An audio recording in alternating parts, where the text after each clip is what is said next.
welcome back to the Ridgefield Outdoor Recreation Complex for Game 2 of a three-game series between the Ridgefield Raptors and the Walla Walla Suites. A record-breaking game yesterday for the Ridgefield Raptors in a 16-2 victory over the Walla Walla Suites in the series opener last night, a 17-2 win for the Ridgefield Raptors. What was the largest margin of victory in Ridgefield history? 15-run win for the Raptors yesterday.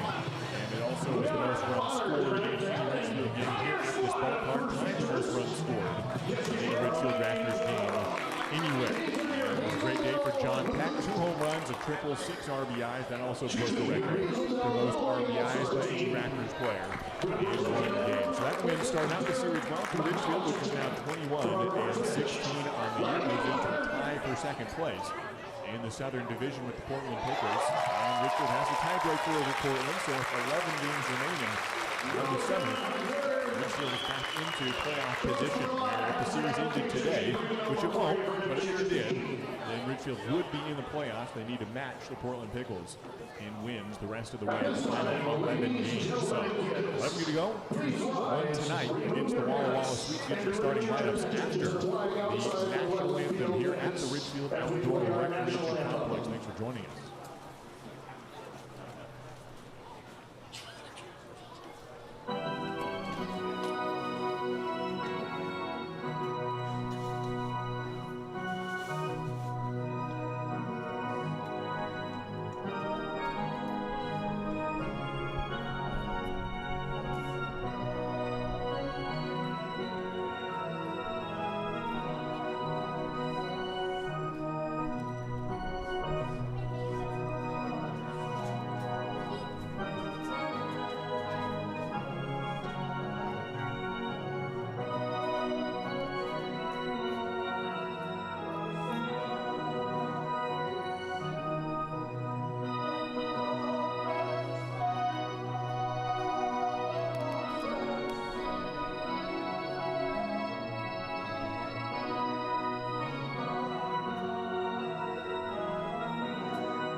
Well, game 2 of the series here tonight between the Ridgefield Raptors and the Walla Walla Suites. An 8-game homestand for the Ridgefield Raptors, which is about at the halfway point now. Ridgefield in game 4 here of the homestand. And most teams remaining in the season are at home, although we do close out the regular season in Walla Walla August 10th through 12th. Until then, all but one game left on the season are here at the work.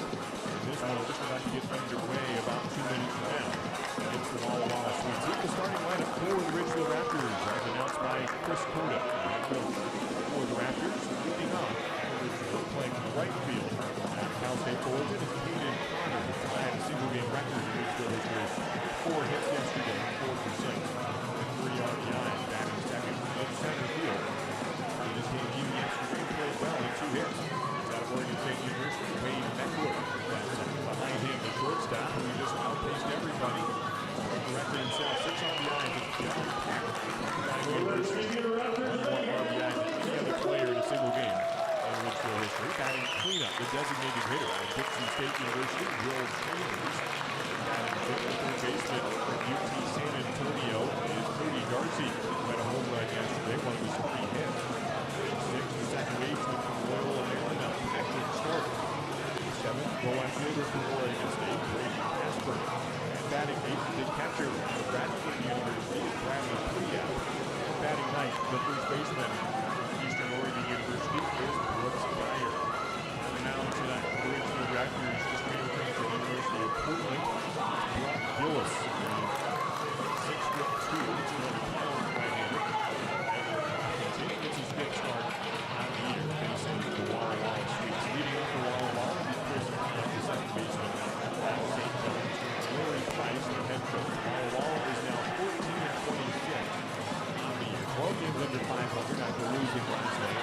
bit of a slide right now. They have now lost 6 games in a row. They've been playoff contention. They're 5 games back of the wild card spot. Each league has 2 playoff teams that advance to the postseason. As it stands, the Southern Division is just completely outpacing the Northern Division. Look at the 2 playoff teams in each division. Bellingham would make it if the season ended right now. They'd be the second team in the North. However, if they were in the South, they would have the worst record. Every Northern Division team has a better record than the second team in the South. Yakima has the second best record. So it goes, you just look at the entire league, it goes South, South and then North, and then South, South, South, South, and then North, North, North, North. The best teams in the league. So here's the North-South matchup. Walla Walla Streets from the North facing Ridgefield Raptors. The second best team, tied for second in the South. Brock Gillis takes the mound. Chris Conniff to the batter's box. Jim Courtney is our field umpire, and Tim Heigl is calling balls and strikes tonight. Our batter is Brock Gillis and Bradley Priya. It's ready to get underway here for game 2 of the series. I'm Josh Warden. Thanks for joining us on the Raptors live stream. First pitch is a grounder to first base. Brooks Dyer waits on it on the second bounce, runs it to the bag, and records the out. 1 pitch and 1 ground out for Brock Gillis. And Chris Conniff is retired. And that's a good start for Ridgefield, which allowed us 2 runs yesterday. Jaron Hunter, the starting pitcher, in 5 1/3 innings. He knew it was going to be his final batter, getting to his pitch count cap. And he just had 1 more batter to get through. He ended up giving up a home run to the final guy. Still had a good ball game. 2 earned runs, 5 1/3 innings, and did get the win to improve to 3-0. Did Jaron Hunter yesterday with 1 out. Parker Price shows bunt and pulls back for a ball inside. 1-0 is the count. So Ridgefield winning yesterday 17-2. Largest margin of victory in a Raptors ball game in team history here in the second year of the ball club. 1-0 pitch is outside, ball 2 from Brock Gillis. So we'll throw a fastball slider change. He's got 2 different fastballs, a 4-seamer and a 2-seamer, typically sitting high 80s, low 90s on both of those fastballs. 4-seamer just a little more velocity than the 2-seamer. 2-0 pitch from Brock Gillis is a fastball that's fouled back. 2 balls and 1 strike, 1 out, nobody on, just getting underway in this ball game from the North. So glad that you're with us as Ridgefield has made history here. Going to go for the playoffs. Didn't make it in 2019, the inaugural year. Could break into it in the second year as a ball club. And face the Corvallis Knights in the first round. 2-1 pitch is a swing and a miss from Parker Price. It's a 2-2 count to Parker. He's on Northwest Nazarene playing for his father, the head coach, Larry Price. His first year as the head coach for the Walla Walla Sweets. He was an assistant back in 2019. Parker also played for the Walla Walla Sweets that season. Used to play for the Wenatchee Apple Sox. 2-2 pitches, low, ball 3. 3-2 is the count to Parker Price, who's second on the team with a .283 batting average. 4 doubles, 1 home run for Parker Price, infielder from Northwest Nazarene. Full count from Brock Gillis with 1 down. Out of the stretch at all times, and a high fly ball to left field. It's not too deep. Brady Casper is holding, and the Oregon State outfielder manages to run into it and make the catch. In left field, 2 down. After a 1-pitch ground out, then a 6-pitch fly out. And Brock Gillis has retired the first 2 men he has seen. Colin Vetero is the next batter, the first baseman from Medford. Not the Oregon version, not Southern Oregon. We're talking Medford, New Jersey. And comes across the United States to play his collegiate summer ball for the Walla Walla Sweets. Vetero plays for St. John's University in New York. He has nobody on base with 2 outs in the top of the first inning. He's a fastball on the outer edge from Brock Gillis for strike 1. Colin Vetero is one of 3 St. John's players on this roster. The other 2 are from the West Coast, including one of his teammates, Justin Foles, who's the 5th hitter in this lineup, the right fielder. He's from Monroe, Washington. So he just kind of came over with his college teammate, even though he's not from here, nor does he play college ball on the West Coast, whereas most players are either grew up here or played their college ball in the area, or both, such as Brock Gillis, who throws the ball.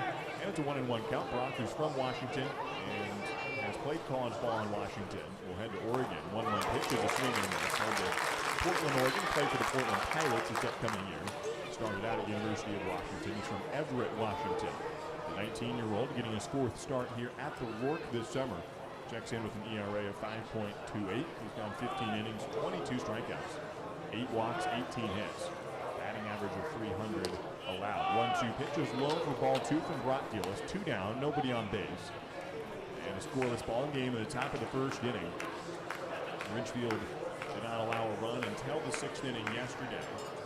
And a 2-run home run, but that merely cut the lead to 8-2, and Ridgefield tacked on 9 more runs after that. 2 balls and 2 strikes from Brock Gillis, and the fastball is fouled back from Colin Wetterow.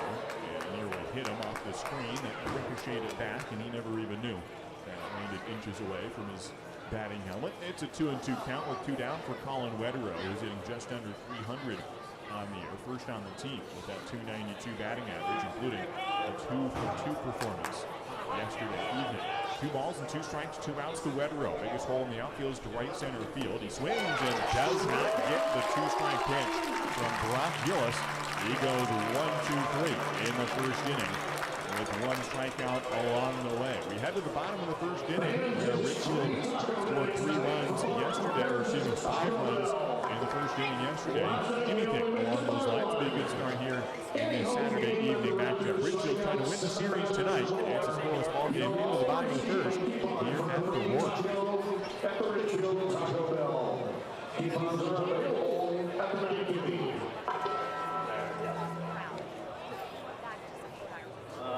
Back up early.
First inning here at the Ridgefield Outdoor Recreation Complex. The Raptors had a good year. They did not get better than last night. One of the most runs in the history of this ball. 17-2 to score yesterday. Ridgefield improving to How's that concession line? at this ballpark on the summer. The year Ridgefield 21-16 now after that win yesterday. And leading off today for the Ridgefield Raptors will be Caden Connor, who'll face a left-hander today in Joe Ball. So lefty on lefty in this matchup for this lineup. The next 2 batters will be batting right-handed. Caden Connor, the leadoff man, lefty hitter against Joe Ball, left-hander out of Lewis, Clark State in Lewiston, Idaho. And the first pitch at the bottom of the first inning is inside for ball 1. No score in this contest. Caden Connor, who had 4 hits yesterday, 4 for 6, a double, 3 RBIs, and 2 runs scored for Caden, who's now batting .293 on the summer. Out of Cal State Fullerton has a 1-0 count from Joe Ball. The left-hander kicks and throws on the outside edge for strike 1. 1-1 count from Joe Ball. He's from Beaverton, Oregon, in the Portland area. Went to Southridge High School. He spent 1 year at Lane Community College down in Eugene, Oregon, then transferred up to Lewis Clark State, where he spent the spring of 2021 and made 5 appearances for the Warriors this year. A 1-1 pitch to Caden Connor, threw backwards for strike 2. 1-2 count to the leadoff man in the bottom of the first inning. No score in this ball game. Joe Ball, who has his first start of the year right here, getting his 7th appearance in his 6 bullpen games. He had gone 11 innings, 10 strikeouts, 6 walks, 14 hits, an ERA of 5.4. As a 1-ball, 2-strike count to Caden Connor, and the pitch is lined into left field. The left fielder coming over, Nation Wood, is able to grab it for out number 1. And Caden Connor tries to spray it towards the gap, ended up hitting it right to Nation Wood. And 1 out is recorded at the bottom of the first inning. No score for Wade Remeckler, who steps in his debut yesterday.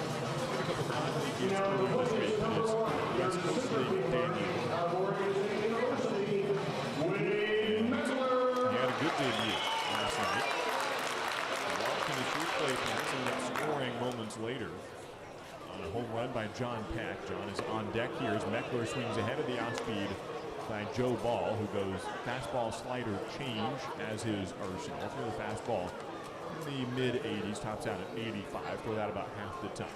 As an 0-1 count to Wade Meckler from Oregon State. Ended up having a single and a double, scored 3 times in his West Coast League debut last night. 0-1 pitch, he lofts it into left field. Wood running over, a diving attempt. I think he short-hopped it, and they say no catch. Wade Meckler is coming for second. He slides in safely.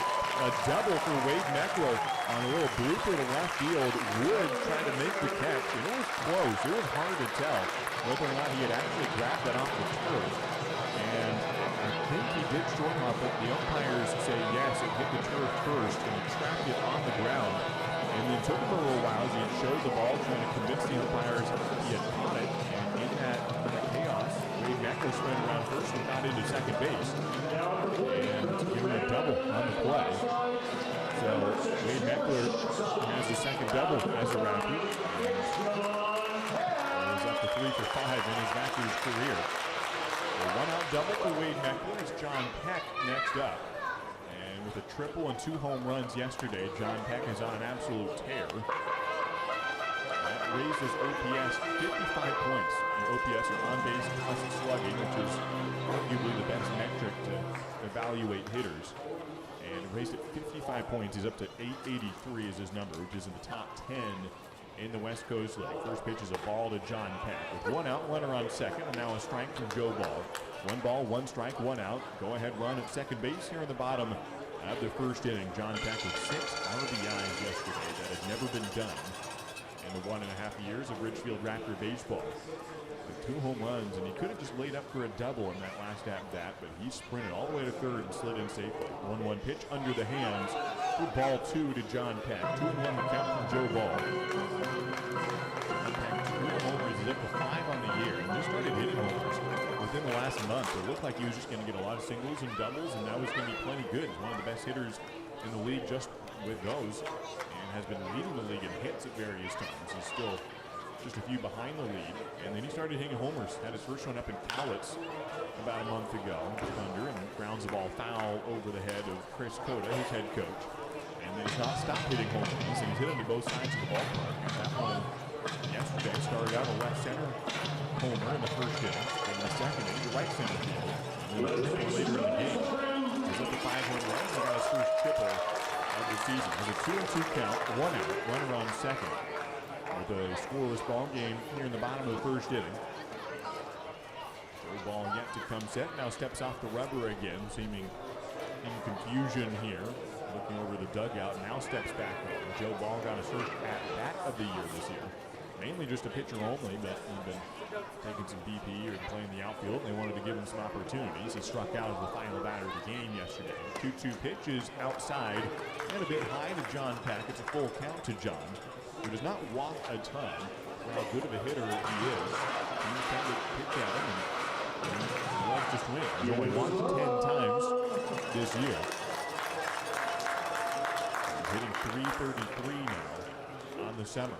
Here's the payoff to John Peck. He swings out, it's in the dirt, and he'll be tagged out for a drop third strike. Tagged out of the plate, and 2 down here in the first inning. Remains on second with 2 outs. Wade Meckler in scoring position with Will Chambers coming to the plate. 6 RBIs on the year for Will Chambers. 313 batting average for the new Dixie State Trailblazer. Playing in St. George, Utah this upcoming fall for his 4th year in college, but really first year using eligibility. The redshirt in UCSB and 2 COVID years at College of the Canyons. Torches a ball foul down the third base side for strike 1 from Joe Ball, who got a fly out, then a double, then a strikeout. 2 down for Will Chambers, the designated hitter today. On deck is the third baseman, Cody Darcy. Joe Ball, who won Beaverton from Lewis Clark State, is the left-hander on the mound, getting his first start today. The Walla Walla Sweets, he comes set with his hands just above belt level. The 0-1 pitch to Will Chambers. The switch hitter takes ball 1.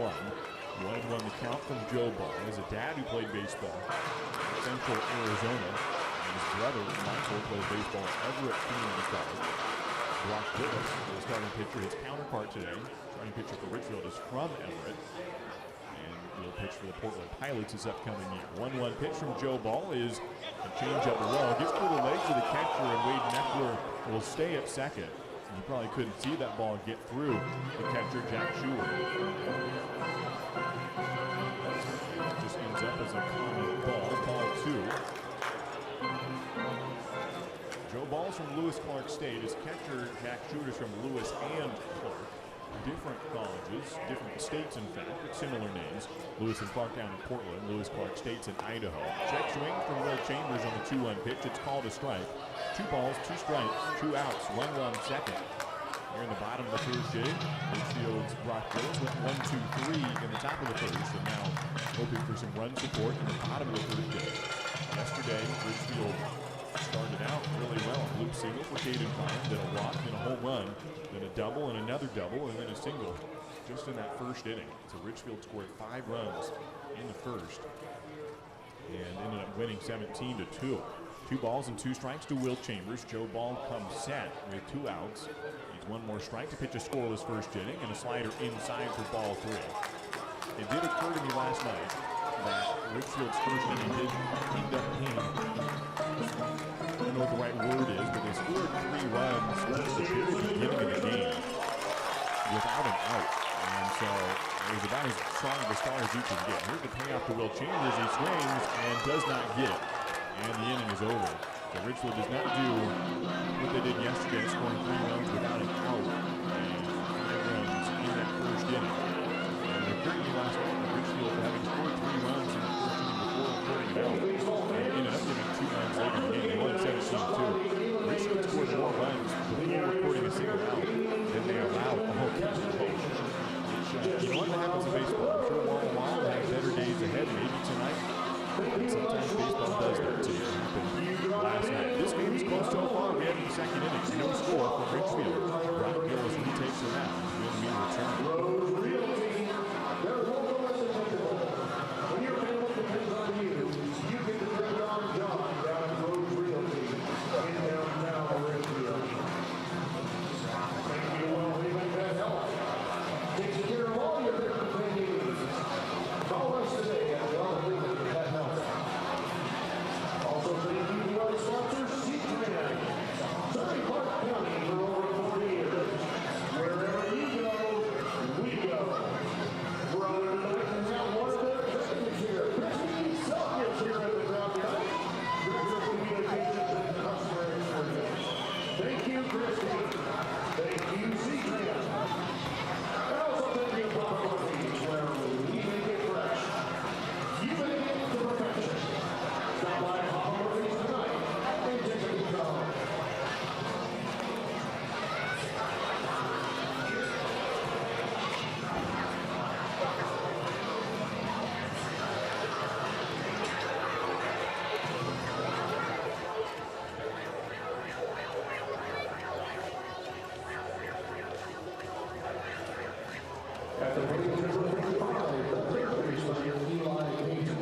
We go to the second inning here from the Ridgefield Outdoor Recreation Complex as Brock Gillis comes back out to the mound facing the cleanup hitter to start out in the second inning. Getting his first at-bat of the series, Eli Payton is the batter who watches ball 1 to open up this at-bat from Brock Gillis. Went 1-2-3 in that first inning. He's got a good season on the years. ERA dropping down off a couple of good starts, especially here at home. ERA of 5.28, but that's been improving, especially his home games. 1-0 pitches swung on and fouled back. His last 2 home starts, he went 6 innings each, allowing 1 earned run to Bend and no runs to Port Angeles with 10 strikeouts, the second most in team history. And so when he's pitching here, it has tended to go well. And Brock Gillis on a bit of a streak here. And has a scoreless first inning. Now on to the second. 1 ball and 1 strike to Eli Payton, the third baseman for the Walla Walla Sweets. Brock Gillis from the stretch of the 1-1 pitch, similarly fouled back a bit left of home plate for strike 2. Gillis, who's pitching on this Saturday, lines up well to pitch about a week from now when Ridgefield will be playing the Corvallis Knights, which will work out perfectly for him in terms of facing his older brother Brett Gillis plays for the Corvallis Knights. 1-2 pitch is a Grounder down the first baseline, foul. Brett Gillis is a two-way player for the Portland Pilots. Brock Gillis transferring to UP, and so he'll become a college teammate of his older brother. And so he will probably miss the Cowlitz. I mean, just it won't line up for him to pitch in the Cowlitz series since he's pitching here on this Saturday. And so Ridgefield has a day off Monday, then Cowlitz Tuesday, Wednesday, Thursday here at the Ward. And then Ridgefield will play at Corvallis Friday and then host the Corvallis Knights Saturday, Sunday. And then the only series remaining after that would be up in Walla Walla to close the regular season. 1-2 pitches off the plate for ball 2 to Eli Payton out of UCLA, where he spent 1 year playing for the Bruins. Did not appear in a game for UCLA, but still with the Bruins and heading into his redshirt freshman year. 2 balls and 2 strikes from Brock Gillis. Here it comes, and a swinging foul tip over the head of Bradley Priap. Stays at 2-2 count from Gillis. As the leadoff man, Eli Payton, at the plate to start out the top of the second inning. No score yet from the Rourke. Outfield playing straight up. Caden Connor shifted a bit towards right field, so a fairly large goal to right center field for Eli Payton, a left-handed batter. 2 balls and 2 strikes from Brock Gillis. Out of the stretch and throws below the knees for ball 3. And it's a full count to the leadoff man here in the second inning. Ridgefield not scoring in the first, but they are the best offense in the league. They are the first team in the WCL to reach 250 runs scored on the year. Next closest is Yakima Valley at 224. Here's the payoff to Payton. He swings, and Brock Gillis misses him with the fastball at 90 mile an hour.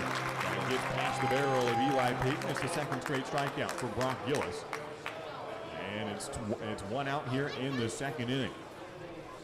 Gillis is faced 4, retired 4. It's Justin Foles, who is opponent number 5, right fielder from Monroe, Washington. And traveled across the country to play his college ball at St. John's in New York and comes back to the PNW to play in the West Coast League. He hammers the ball high into right field. If that one stays fair, it's got a chance to go. Caden Connor sprinting towards the corner, and he gets out of play in foul territory. For a loud strike 1 that Caden Connor sprinted all the way to the wall, but ran out of room.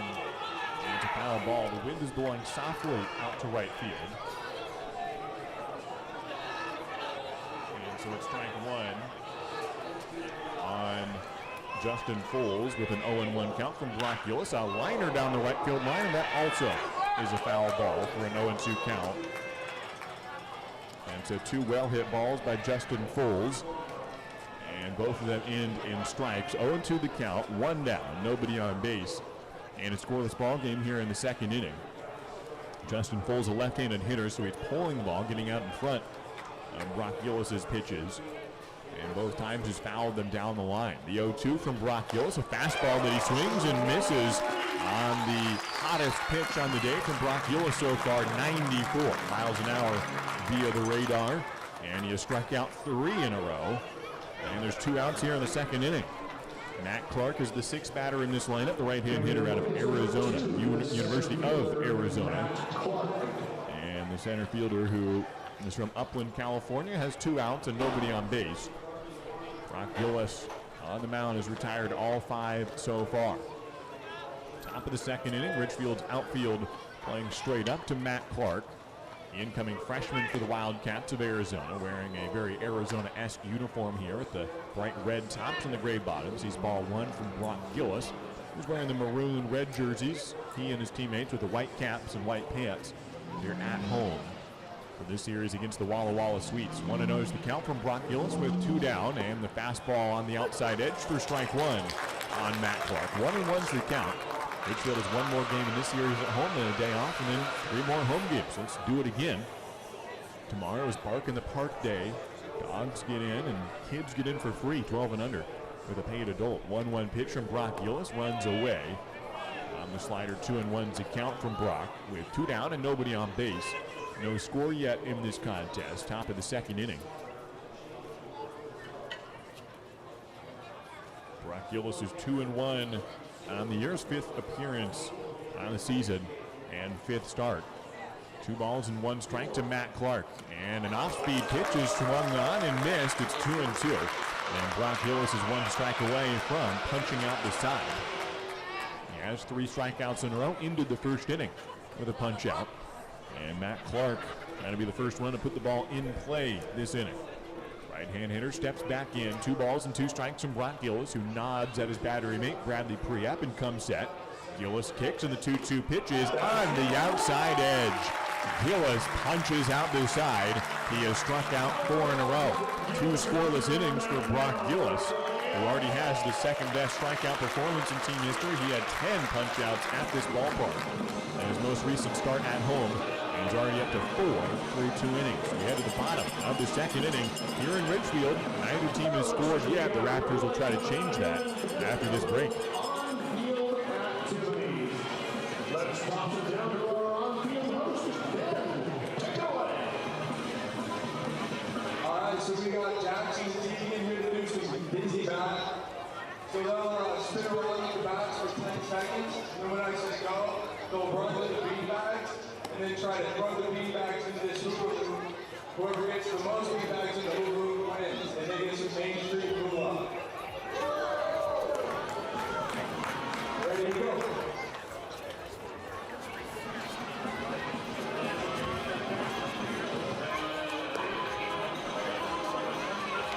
And go.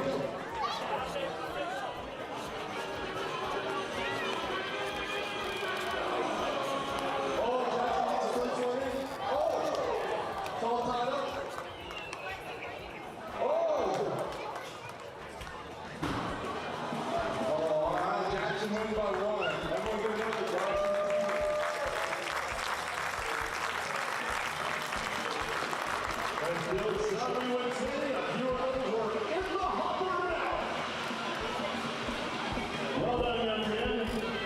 Thank you to the Ridgefield Raptors program for that Main Street moolah. Bottom of the second inning from the Ridgefield Outdoor Recreation Complex. It's Cody Darcy to lead off. It'll be Darcy followed by Patrick Stark and Brady Casper, the 5, 6, 7 hitters in this Ridgefield lineup. Will try to score for the first time for either team today. Bottom of the second inning against the Walla Walla Sweets. First series between these 2 ball clubs. Ridgefield started out in dominating fashion yesterday, a 15-run win yesterday evening in a game that lasted 2 hours, 46 minutes. Ground ball from Cody Darcy, fielded on the third hop by the shortstop, and Parker Price throws across for the out.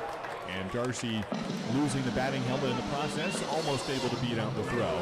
That is tossed out for a 6-3 ground out, 1 down in the bottom of the second inning. His old teammate, Parker Price, although I don't think they actually played against each other. I asked Cody Darcy, do you know Parker Price? And he said, I don't, although they did both play for the Wenatchee Apple Sox back in let me check my timeline here, 2017. Cody Darcy played in 2017 and 2018, and then moved to, 2018 and 2019. They went to the Raptors here in 2021 as Patrick Stark takes a strike. No score, bottom of the second inning. Parker Price played for the Wenatchee Apple Sox in 2017 and 2018, and then moved to the Walla Walla Sweets in 2019 and here in 2021. Ground ball by Patrick Stark. It's fielded by the third baseman. And going across is Eli Payton. The throw to first base is in time. And 2 ground balls to the left side have been snatched up by the 2 fielders on that side. And both Parker Price and Eli Payton are up to the task. 2 outs here in the bottom of the second inning. So they both played for the Wenatchee Apple Sox in 2018. And they both went to different teams later on. Although Cody did not recognize the name, so it seems that they did not overlap. We have players coming in at different times in the summer, and so there are some guys who play for the team but never overlapped with another guy. For example, Isaac Lovings made his debut. He never overlapped with Cole Ehrman, for example, but they both have played catcher this year for the Ridgefield Raptors. Brady Casper's the batter. He sees ball 1 with 2 outs and nobody on. Now a ground ball to Parker Price, and the shortstop Fields trying to get 2 assists on the inning, and he does get the throw in time. 3 ground balls to the left side. And the Walla Walla Sweets hold strong for a 1-2-3 inning. Neither team has scored here through 2 innings of play. And we head on to the third from the Rourke. What will Brock Gillis do this time around? We'll find out after this break.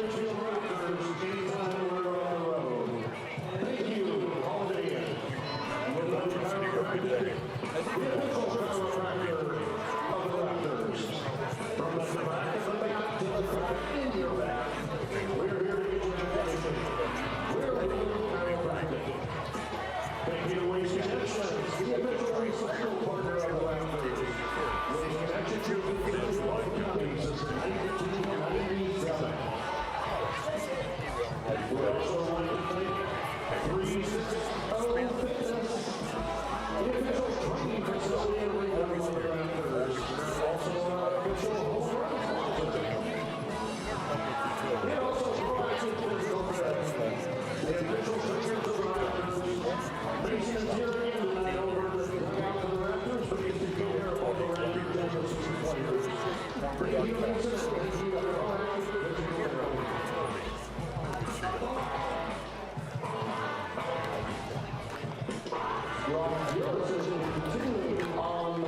Raptors.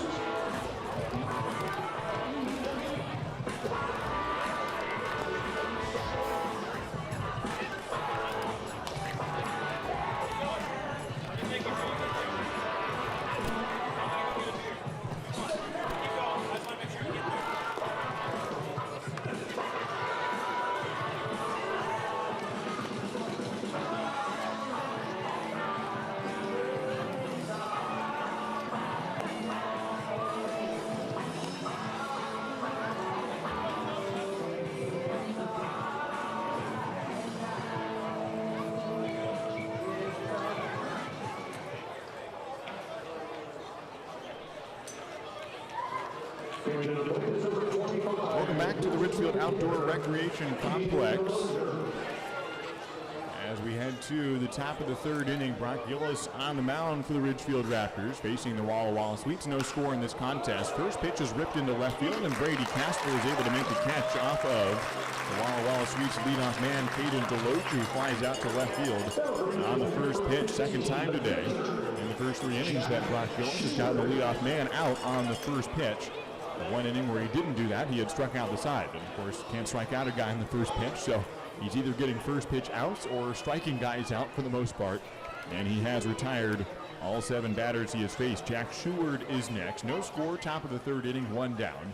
Brock Gillis from the stretch, and a slider in for a strike. And it's an 0-1 count to Jack Sheward, the catcher at Lewis and Clark College down in Portland.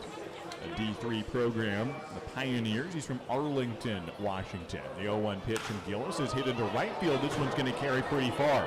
Caden Connor all the way to the track. He reaches up, and did he make that grab at the catch? Caden Connor has held on to it, falling back into the wall, and he makes the grab at the warning track for out number 2. Jack Sheward holds up his batting helmet. A begrudging or just perhaps admirable heads up, thumbs up, and okay, you got me on that one sort of thing, as Caden Connor makes a running catch, falling back into the wall, and it's out number 2. How about that for Caden Connor, and it preserves the game for Brock Gillis, who has retired all 8 batters he has faced. Nation Wood is the 9th batter in this lineup. He's out of Kirkland, Washington. Plays for Cal Poly San Luis Obispo. 2 outs and nobody on, and Wood takes a strike in the outside edge. Brock Gillis getting a fantastic catch by Caden Connor. He's playing fairly shallow, and he had to sprint back, looking over his shoulder for that ball, which was carrying with the wind, and I was worried it might get out, and Connor made a catch at the wall for out number 2. The 0-1 pitch. This one might have a chance to get to the wall. Caden Connor sprinting back, and this one's going to get all the way to the fence, and he can't make the catch. It stays in the ballpark, and Caden raises up his hands and went under the fence along the right field side. And he'll get into second base. Caden had the ball hit his glove right in front of the wall. After making a tremendous catch in right field, he could not quite repeat that on the next batter. And Nation Wood gets into second base on the play, as Caden Connor had it bounce off his glove, sprinting back to the wall. And maybe it hit the fence in front of his, or behind his glove. And Nation Wood is into second base on the play after the ball got out of play. And we turn the lineup over. So first base runner today is Nation Wood, the 9-hole hitter. And they will give him a double on the play, ground rule double. And so with 2 outs, a runner in scoring position. No score in this contest, and a foul ball off the bat of Chris Conniff, the second baseman, who also swung in the first pitch in his one other at-bat. He grounded out to the first baseman. And now with 2 outs and a runner on second, he's at the plate again. Bradley Priap comes out to talk with Brock Gillis. And a quick conversation, rehashing things, and now they're good to go. Runner on second, 2 down. Caden Connor has been active this inning. He's playing a little bit shallow in right field. The other 2 outfielders playing similar depth, maybe just a touch deeper. The wind has died down to pretty much non-existent wind at the moment. 0-1 the count to Chris Conniff. And the pitch trying to be framed by Bradley Priap. Can't bring it back in the view of Tim Heigl, who rules it a ball outside. 1-1 the count from Brock Gillis. Runner on second, 2 outs, top of the third inning. with no score yet for either team today. Ridgefield trying to win the series. If they can win today's ball game, they'll play tomorrow regardless against the Walla Walla Sweets, a 105. 1-1 pitch and off speed is in for a strike, a 1-2 count from Brock Gillis, still one strike away from ending the inning. Has allowed one hit today, and he has struck out 4. Got the first 2 guys out this inning on fly balls. 1 ball and 2 strikes for Brock Gillis with 2 down. He comes set. Priap sets up on the outside edge. He looks back at second. Now comes to the plate. The 1-2 is outside for ball 2. On the changeup, that does not get Chris Conniff to chase. Yesterday, Chris went 0 for 3, did walk once. He's the second baseman today for the Sweets, who are now 14 and 26 on the year. Dropped down to 4th place in their division after yesterday's defeat. 2-2 the count from Brock Gillis, a sweeper down the third base side, and it does tail away from the field of play into the concourse here at the Rourke, where about a dozen kids go sprinting for it into the bushes down the left field line. And it's still a 2-2 count from Brock Gillis. Caden Connor playing even a little bit more shallow in right field to the left hand, hitting Chris Conniff. If he pulls the ball, it would be towards Caden Connor. The 2-2 pitch from Brock Gillis is low and away for ball 3. We've got a full count to Chris Conniff. Parker Price is on deck. Runner on second, 2 outs. Top of the 3rd inning in a scoreless ball game. Outfield alignment is Brady Casper in left, Wade Meckler in center, Caden Connor in right. See which one Conniff hits it to. Here's the 3-2 pitch. It's to left field. In fact, it'll get foul, more behind home plate. And so it remains a full count to Chris Conniff. Infield alignments, Cody Darcy, John Peck, Patrick Stark, and Brooks Dyer from left to right in the infield. And behind the plate is Bradley Priap. 3 balls, 2 strikes, 2 outs. No score yet. Brock Gillis comes set. Takes a look over at second base from the stretch. A swing and a miss in the dirt. And Priap will throw to first, and the out is recorded. It's another strikeout for Brock Gillis. He has struck out 5 so far, and that's just through the first 3 innings. He has yet to allow a run in this ball game.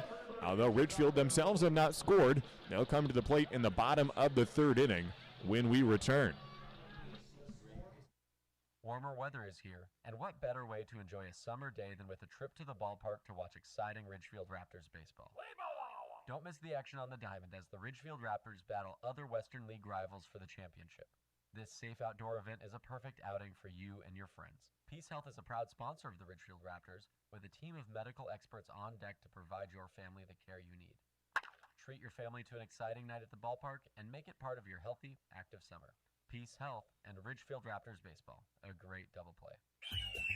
The Ridgefield Raptors are thrilled to reunite with fans and enjoy summer baseball again. Join us for America's favorite pastime. The Raptors are following state guidelines for spectator events and ask for your patience as we prepare for exciting West Coast League play. Please be courteous to our staff, fans, and players as we celebrate the return of your Ridgefield Raptors this summer. Let's make it a great season at the Rourke. Get your tickets now at ridgefieldraptors.com. Go Raptors!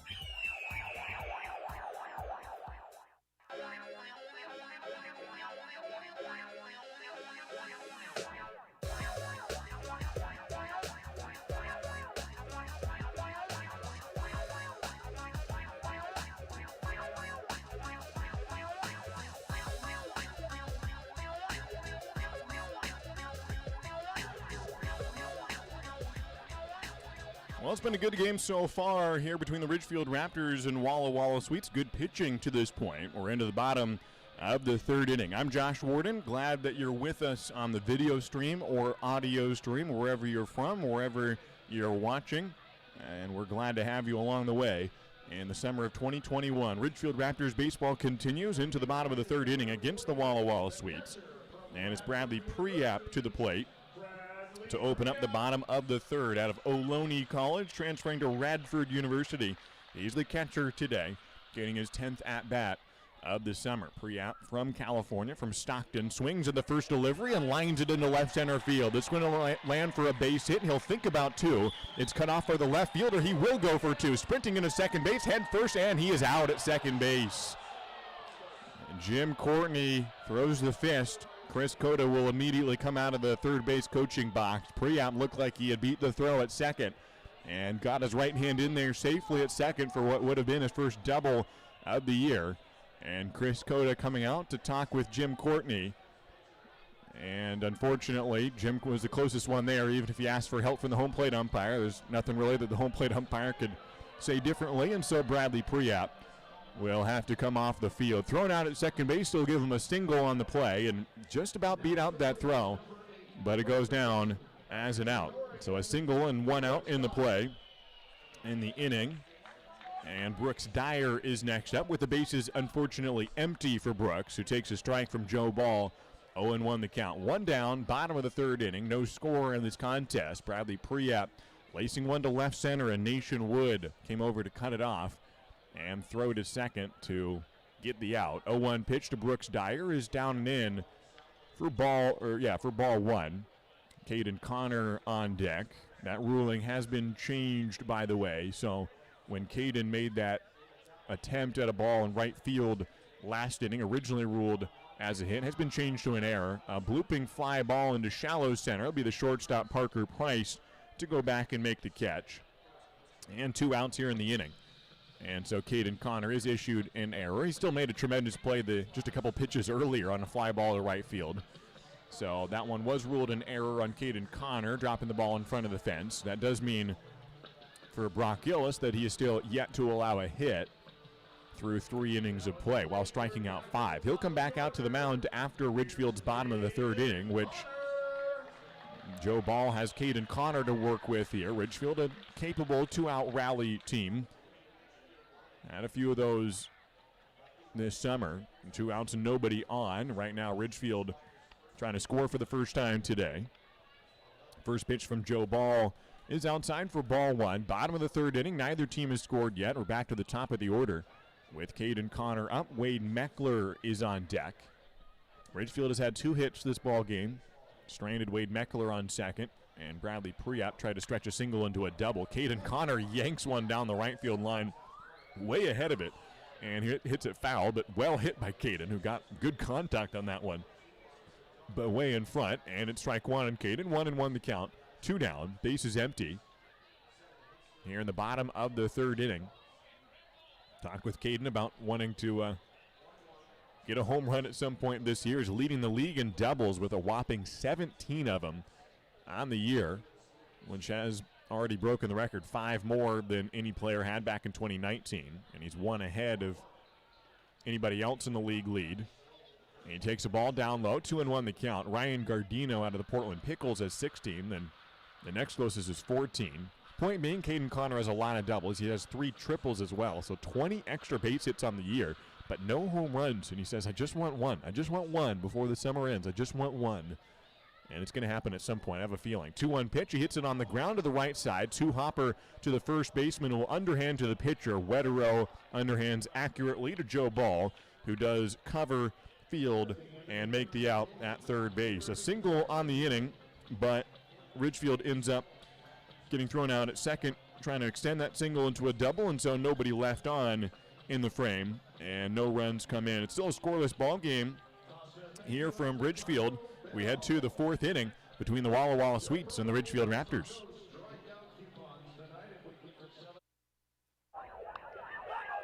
Baseball is back, and Peace Health is excited to once again sponsor the Ridgefield Raptors as they vie for the West Coast League title. Raptors games make a great family outing. Bring the whole crew to the ballpark to enjoy a safe, fun outdoor event featuring the thrills of Raptors baseball. As the largest health provider in Clark County, Peace Health is ready to step up to the plate and keep your family in the game, whether it's a routine appointment or specialty emergency care.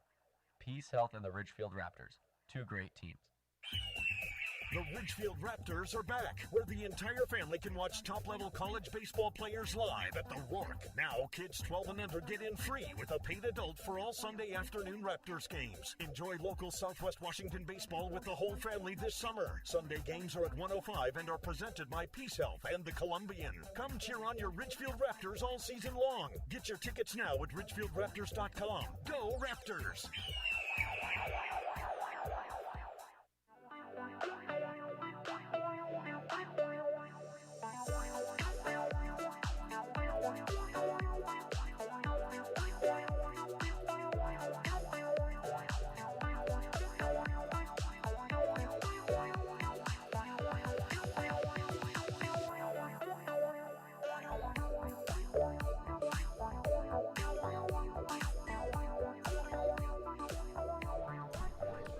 It's a fun ball game so far, and more of a pitcher's duel than yesterday when 19 runs were scored through 3 innings from the Ridgefield Outdoor Recreation Complex. The Walla Walla Sweets have posted no runs, no hits, no errors. The Ridgefield Raptors, no runs, 2 hits, 1 error.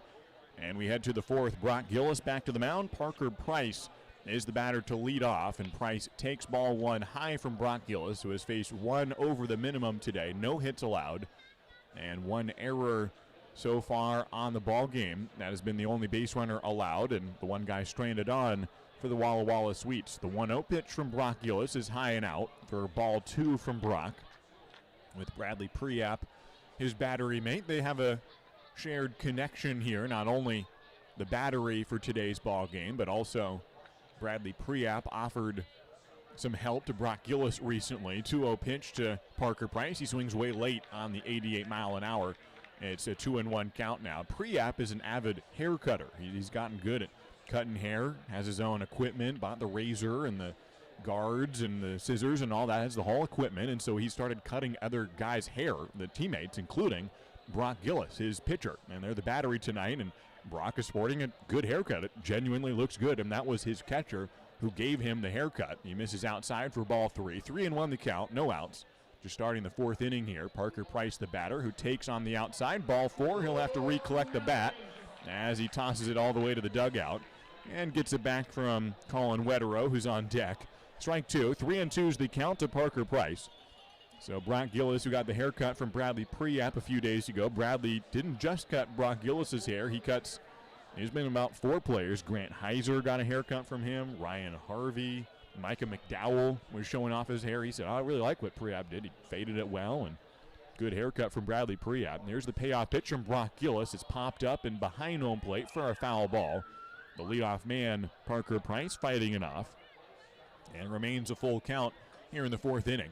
Bradley Priap said he learned to cut hair through YouTube tutorials. Just watch those and kind of look how they do it, model that, and has been doing that for a while now, several months. Here's the payoff and a check swing, and it's off the barrel of Parker Price. He was not trying to swing. In fact, check swing isn't even really the right terminology. He just kind of twisted around, but the bat still over his shoulder showed just enough, and it connected off the barrel and went towards the Walla Walla dugout for technically a foul ball.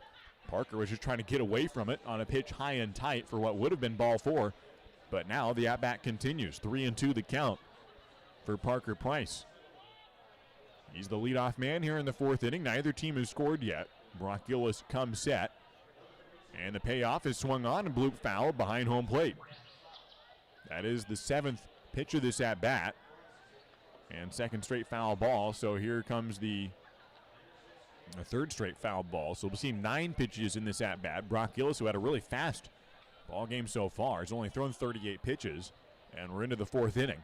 Here's yet another payoff from Brock Gillis. This one's hammered into left field. Going back is Brady Casper, running out of room, and this ball is gone into the bullpen and the left field wall. And now Parker Price is glad that he accidentally fouled off that pitch, because he's hit his 2nd home run of the year, a solo shot to open up the 4th inning, and it's the first hit for Walla Walla today. Hammered it to left field into the bullpen, which is not easy to hit balls to left field. The wind is non-existent right now. Usually it's blowing away from left, and so that makes it a little bit easier, but still the ball does not fly well to left field, and Parker Price has been able to do something few players have done, and a solo home run. It's 1-0. Foul ball off the bat of Colin Wetterow, and it's a 1-0 Walla Walla lead. Parker Price's 2nd home run of the year, up to 10 RBIs now for the shortstop out of Northwest Nazarene. 0-1 the count. Brock Gillis allowing 1 hit now in the ball game.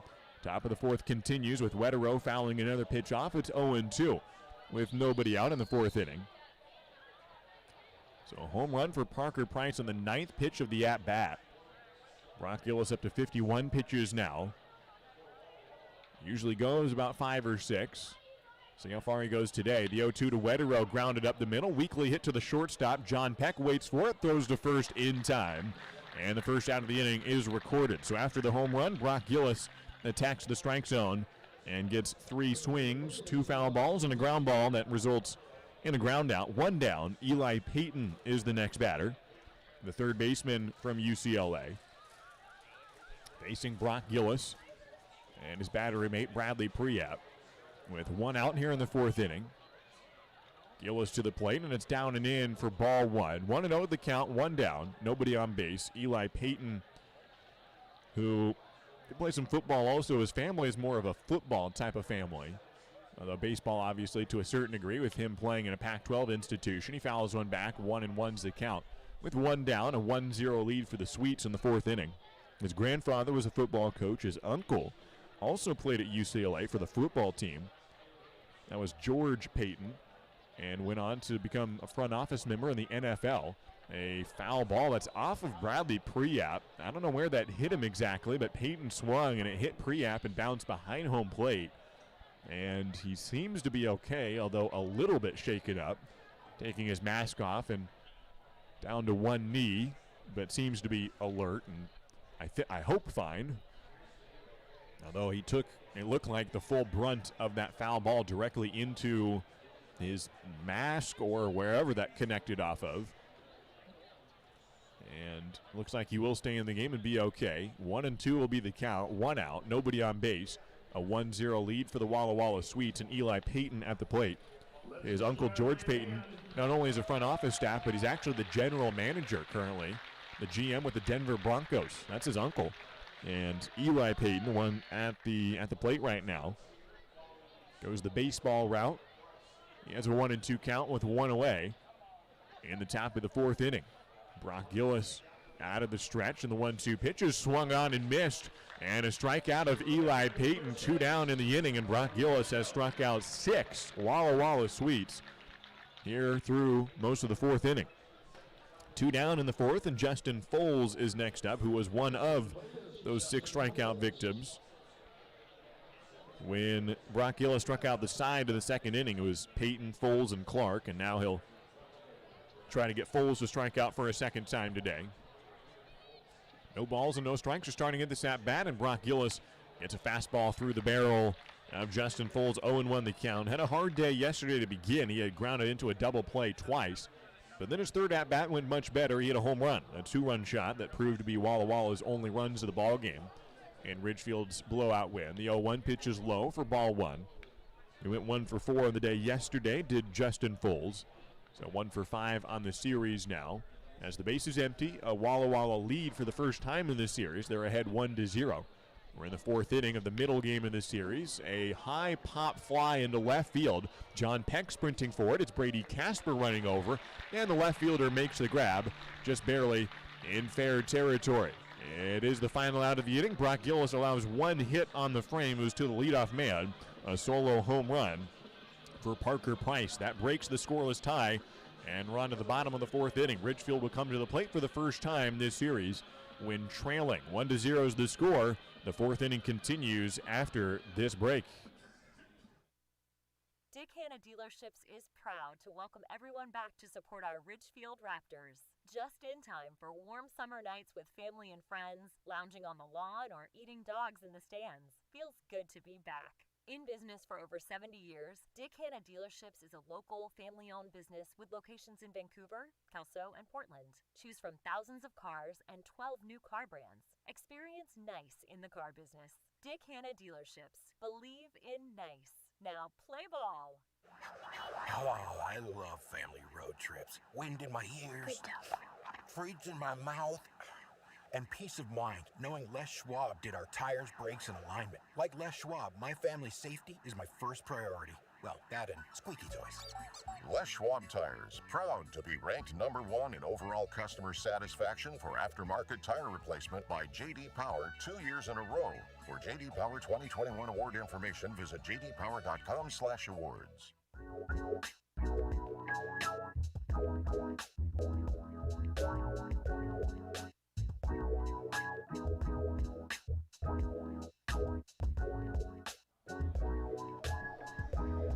Wade Meckler will lead off the bottom of the fourth inning. In a 1-0 ball game, the Walla Walla Sweets on top. They've gotten all their runs this series via the home run. Ridgefield has not gotten all their runs via the home run, although they did set a team record yesterday with 4 homers, but merely a portion of the 17 runs that Ridgefield scored yesterday. Wade Meckler has 2 doubles in his Ridgefield career. He made his debut yesterday, a single and a double on the ball game. He represents Oregon State University. Gave some run support for his Oregon State teammate Jaron Hunter, the starting pitcher yesterday, who got the win. Meckler takes ball 1 from Joe Ball out of Lewis Clark State. Now in his 4th inning of this ball game, the starting pitcher out of LC State from Beaverton, and has pitched a scoreless ball so far. Has 1-run lead for the Walla Walla Sweets. Another off-speed pitch. This one a strike, and it's a 1-1 count to Wade Meckler. The Mariners lose in dramatic fashion today to the Texas Rangers to even that series. Was in a spirited discussion out in the bullpen earlier today with some Mariners fans for Ridgefield's relief pitchers. A swing and a miss from Wade Meckler. It's a 1-2 count. Talking about whether or not the trade deadline deals were positive or negative in Mariners terms. There's a lot of Mariners fans on this team. After all, a lot of guys from the Evergreen State. And Seattle guys, Jacob Fried, for example, from Seattle. Thomas Blayhouse, who's from not far, Woodway, Washington. And was talking to both those guys about the trades. 1-2 pitches down and away, ball 2. Thomas Blayhouse did not like the trades. Jacob Fried, however, defended them. He said, I think it was good. And liked the trade to get Joe Smith and Abraham Toro. Got Castillo also. Gave up Kendall Graveman, however, but Fried was optimistic. 2 balls and 2 strikes to Wade Meckler, who fouls it back and remains a 2-2 count. Unfortunately, Castillo blowing the save and lose to the Rangers today. And the Mariners still about 2.5 games, came in 2 games back of the wild card spot. 2-2 count to Wade Meckler, leadoff man in the bottom of the 4th inning. A 1-0 deficit for the Ridgefield Raptors, trying to improve the win streak here, snapping a losing streak yesterday. 2-2 pitch to Meckler is under the hands, ball 3 to Wade Meckler. As a full count to Wade, who had a double in his first at-bat today. Now coming to the plate for a second time. We're in the 4th inning. He represents the tying run and a 1-0 deficit. Joe Ball comes at the lefty from the stretch. Kicks for the payoff, a swing and a miss of Wade Meckler, and a leadoff strikeout for Joe Ball. He has punched out 3 in the contest, first one since the first inning. And down goes Wade Meckler. John Peck is next up. He went 3 for 6 yesterday. There was a couple bombs in the first 2 innings and a triple later on. But he's 0 for 1 today as Walla Walla got him to strike out in the first inning. 1 out, nobody on. A 1-0 lead for the Walla Walla Sweets. John Peck at the plate with his .333 batting average on the summer. Joe Ball deals a strike, and it's hit down the third baseline and fielded by the third baseman. A throw on to first and short hop by the first baseman, Colin Wetterow. A throw from Eli Payton that went on 1 hop to Wetterow, and he fields and keeps on the bag for out number 2. On the first pitch, John Peck lines out, or ground out, on a liner chopper to third base. And 2 down here in the bottom of the 4th inning. 1-0 lead for the Sweets, and Will Chambers comes to the plate. 0 for 1 in the day. He went 1 for 3 yesterday with a double, an opposite field extra base hit. His 3rd straight series opener with a double, with 1 hit each of those times, and it was a double. Every series opener, including this series. A ball low, 1-0 is the count to Will Chambers, who's had a Michael Hicks type year. Michael Hicks was the slugger back in 2019 on the first Ridgefield Raptors year of baseball here in the WCL. The 1-0 pitch from Joe Ball is taken for ball 2. 2-0 the count.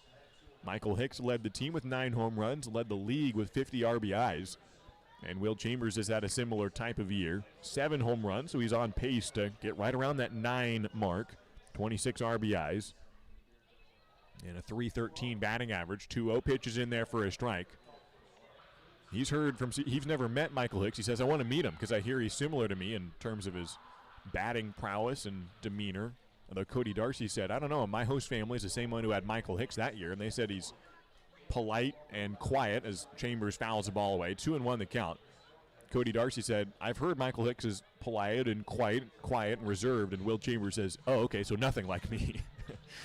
Well, maybe one day they'll meet and figure out that for sure. But yes, it's true, Will Chambers, not the quietest of individuals. He's very gregarious, sociable, and fouls another one away. It's a 2-2 count to the amiable Will Chambers. Probably the most talkative guy in the team, and easiest to talk with. He'll talk you up no matter who you are, and he's a nice guy as well.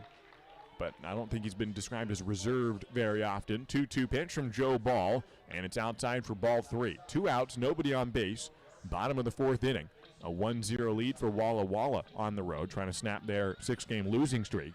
Ridgefield snapped a 4-game losing streak yesterday with that blowout win. 3 balls and 2 strikes to Will Chambers. A slider that's on the inside edge.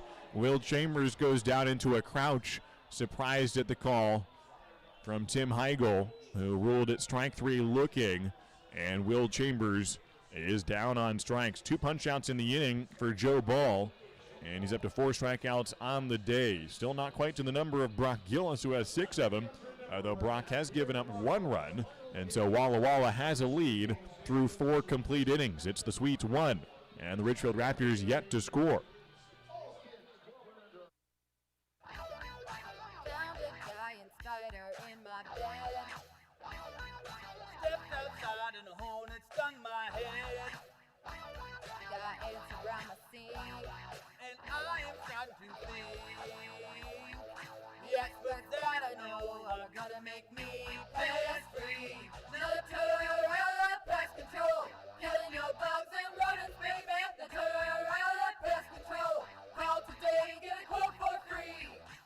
Hey baseball fans, after the game visit A&A, the area's premier gaming, dining, entertainment, and meeting destination. A&A is a proud supporter of the Ridgefield Raptors and the perfect place to meet up with friends after a Raptors win for dinner, drinks, and great times. Keep the fun and excitement going after the 9th inning and grab beers at Tom's Urban, or enjoy a perfectly cooked porterhouse at Michael Jordan's Steakhouse. With 100,000 square feet of gaming space, 15 different restaurants, bars, and retail outlets to choose from, A&A has just what you need to turn your night at the ballgame into a night you won't forget. A&A, just off I-5 at exit 16, ILANIresort.com.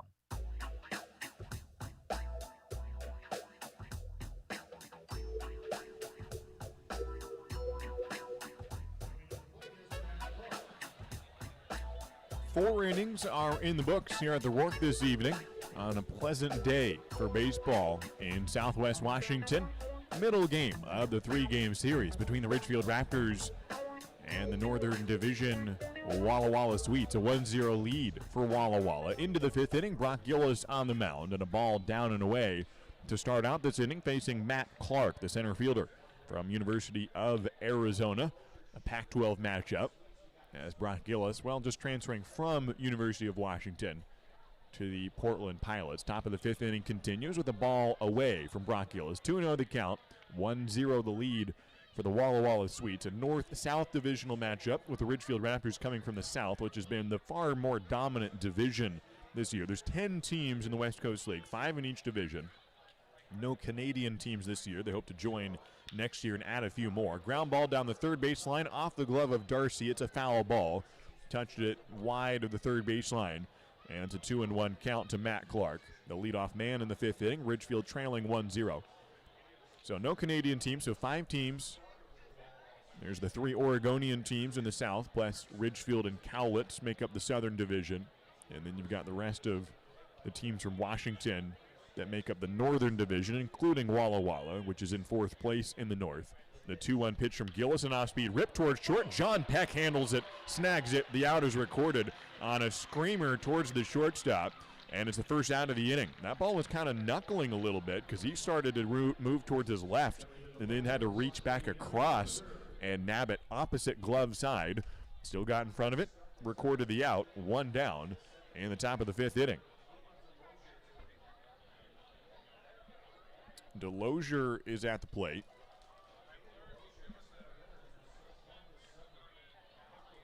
Delosier's at the plate with a fly out on the day. With 1 out, top of the 5th inning continuing here for the Walla Walla Sweets from Brock Gillis. A check swing, he did go around, and it's an 0-1 count. That last line drive to John Peck coming off the bat at 104 miles an hour. And John Peck, I don't know if made it look easy is the right word, but he caught it, and that's pretty good. And strike on the outside edge to Caden Delosier, and it's an 0-2 count to Caden. As John Peck made that snag for the line out to open up this inning. 104 miles an hour Out the barrel, but right at John Peck. Here's the 0-2 to Delosier. Swings out ahead of the 90 mile an hour. Couldn't find the right timing on the fastball, and he strikes out. Brock Gillis has strikeout number 7. The 7th strikeout of all games, brought to you by Taco Bell. Free Taco Bell coupons for all the fans here in attendance. Got to 7 strikeouts yesterday on the final batter of the game. It was Joe Ball, who's the starting pitcher today for Walla Walla. Came in for his first at-bat of the year. It was a 15-run game, so might as well give him an opportunity, and he struck out, and that was punch-out number 7. So the fans did get tacos. It happens much earlier today here in the 5th inning. A ball to start out this at-bat to Jack Sheward, who did not strike out. He flew out to center field in the 3rd inning, so he's 0 for 1 with 2 outs in the inning, top of the 5th. A 1-0 lead for the Walla Walla Sweets. 1-0 pitch drops in for strike 1 from Brock Gillis. So like I mentioned, the Northern Division has not been up to the task of the Southern Division. North below 500 on the year, 47% winning percentage. While the South, a few more games played, they're almost to 60%.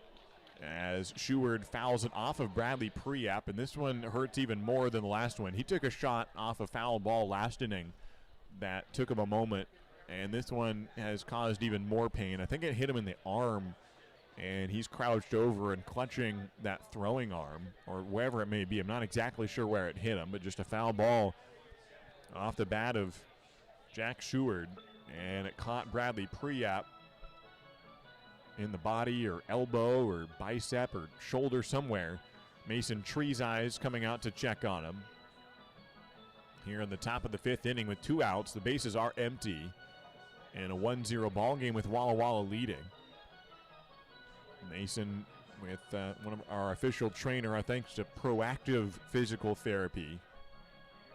As they do a great job. Mason Trees Eyes does a great job here with the Raptors, working out with the players before the game, giving them their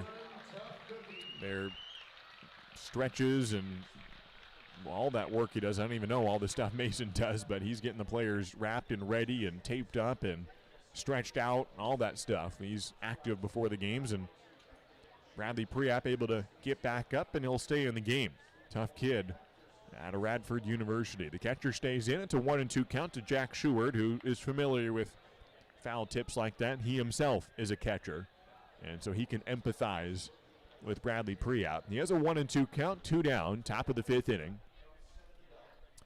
Brock Gillis comes to the plate with the 1-2. Ground ball to Darcy. Fields it behind the bag. It's ruled foul just to the left of the line. He throws accurately to first for a would-be out. And it remains a 1-2 count to Jack Sheward. So the Southern Division, nearly a 60% win rate on the year, about 10% higher than the North. And if you just look at the team records, Bellingham, which would be in the playoffs if the season ended today, they're in 2nd place in the Northern Division. They have a worse win-loss record than every team in the South. That's how good the Southern Division is, including Ridgefield, which would be easily in the playoffs in the North if they were in that division. 1-2 pitch is fouled away. As it stands, Ridgefield is tied for a playoff spot right now with the Portland Pickles.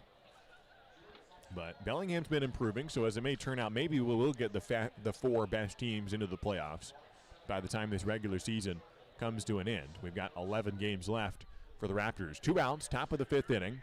Brock Gillis throws the 1-2, a swing and a miss. Bradley Preap holds on to it for the putout, and the inning is over. Brock Gillis strikes out Jack Sheward. He has punched out 2 in a row and 8 in the ball game.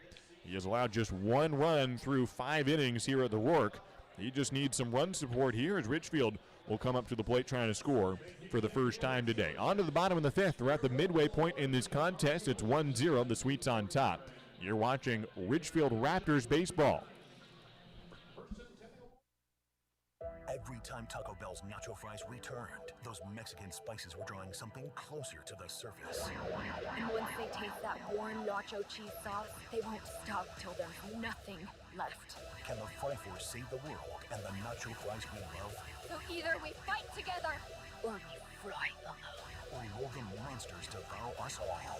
Get your nacho fries today while you can. Now serving at a Taco Bell near you. At participating U.S. locations for a limited time only.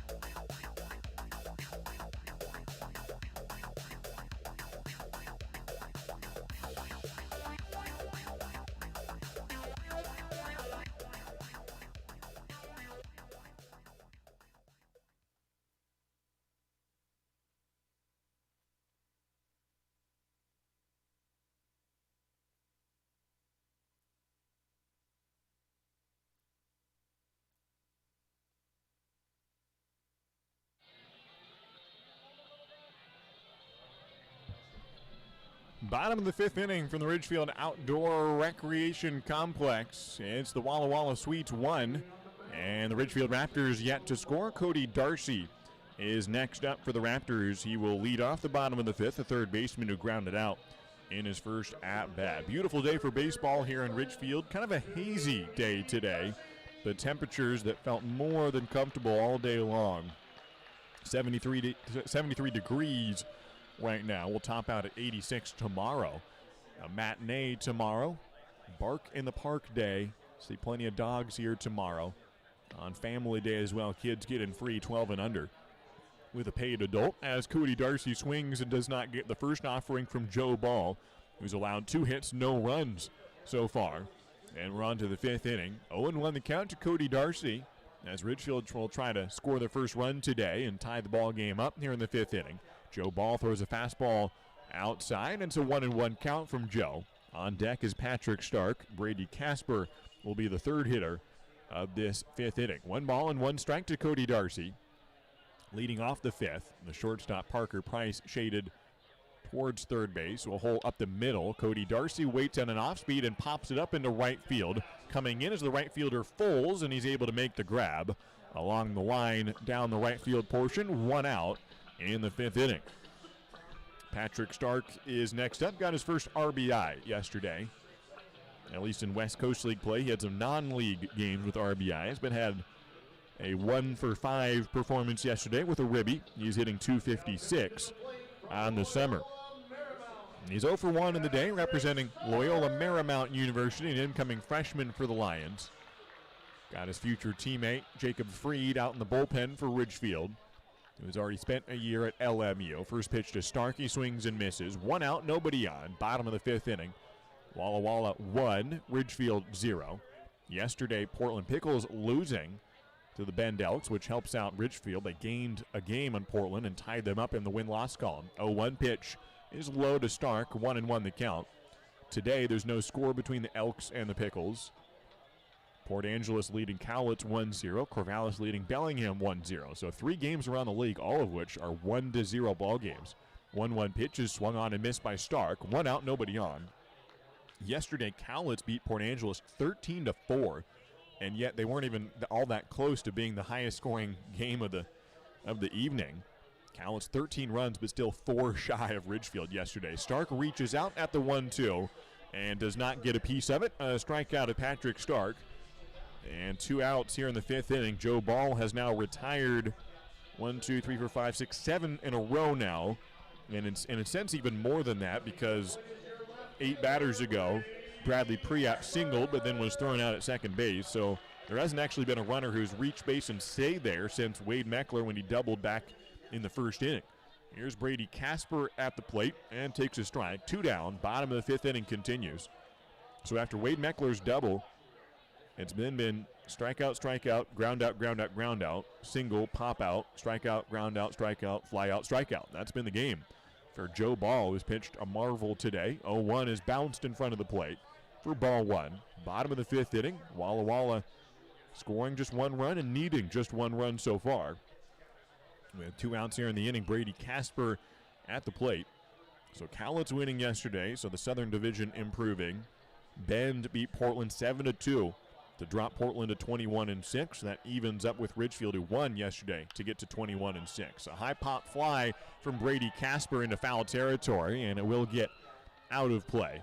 Strike 2 on Brady out of Oregon State University from Mission Viejo, California. Does not have an RBI on the year, although he did get the game-winning RBI on Tuesday. It was technically a non-league game, so no West Coast League RBIs, but he has 4 runs batted in non-league games, including the only RBI of Tuesday's game, bottom of the 9th, and got the walk-off run batted in. A ball high for a 2-2 count now from Joe Ball. 2 outs, nobody on the base paths.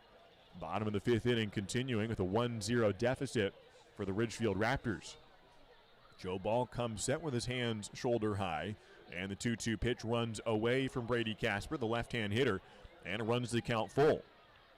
Casper, who's hitting 5 for 46 on the year, yesterday came in as a pinch runner in the 7th inning. He scored and then came up to bat that same inning as Ridgefield batted around the order and then some. and scoring 6 runs in the 7th. The payoff pitch to Casper is roped towards the second baseman, and Chris Conniff fields, throws to first, and makes the play. The first time that Chris Conniff has had a ball hit towards him, and he makes the play. A 3-up, 3-down inning for Joe Ball, and we are on to the 6th inning. Through 5 complete frames here at the Rourke, it is the Walla Walla Sweets 1, and the Ridgefield Raptors yet to score.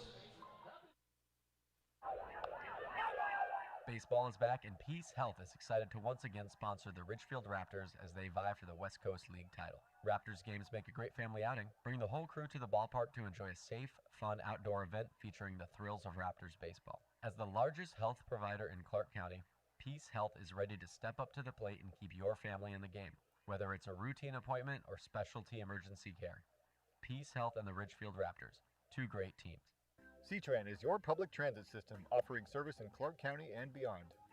Catch local service in Clark County, regional and express service to Portland, and connector service within the city limits of Camas, LaCenter, and Ridgefield. And if you don't have cash, no problem. C-Tran now accepts digital payments with Hop FastPass. So hit a home run and leave the driving to us. Visit c-tran.com for more information. C-Tran, our community, our promise.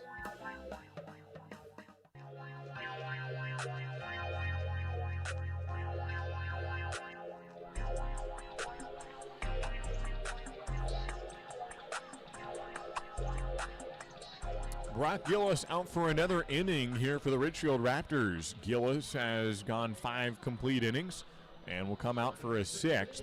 The right-hander at the University of Portland has allowed just 1 hit today, but it was a damaging one. A solo home run that has proved to be the only run of the ball game thus far. Through 5 innings, it's the Walla Walla Sweets 1 and the Ridgefield Raptors 0. And Gillis will try to maintain the margin of just 1 run. And he will face the bottom of the order, the 9-1-2 hitters. Nation Wood to lead off. Chris Conniff and Parker Price will follow. Ridgefield blanked so far. 1-0 is the score. This is the best offense in the league for Ridgefield. Case in point, yesterday, 17 runs on 17 hits and 17 RBIs, which was the most in Raptors history. And today, however, it's a 1-0 ball game. Walla Walla on top. Top of the 6th inning will open up with Brock Gillis from the stretch and throws a fastball that's a bit inside. The miles per hour dropping a little bit for Gilly. It's a 86-mile-an-hour throw to open up the 6th inning. He's up to 60 pitches now in the ball game. The 1-0 is low for ball 2. As a 2-0 count to Nation Wood, who reached on an error in the 3rd inning and was stranded at second. A well-hit ball to right field that could have gone down as a double. It was right on the edge. I would lean calling it an error. Either way, it ended up with him on second base. Now takes a strike in the knees, and it's a 2-1 count. Plays for Cal Poly San Luis Obispo from Kirkland, Washington. Went 1 for 3 yesterday evening. As Walla Walla had 8 hits in the ball game, but out-hit easily by the 17 for the Raptors. A strike on the outside edge. It's a 2-2 count from Brock Gillis to the leadoff man in the 6th inning. Nation Wood has a 2-2 count.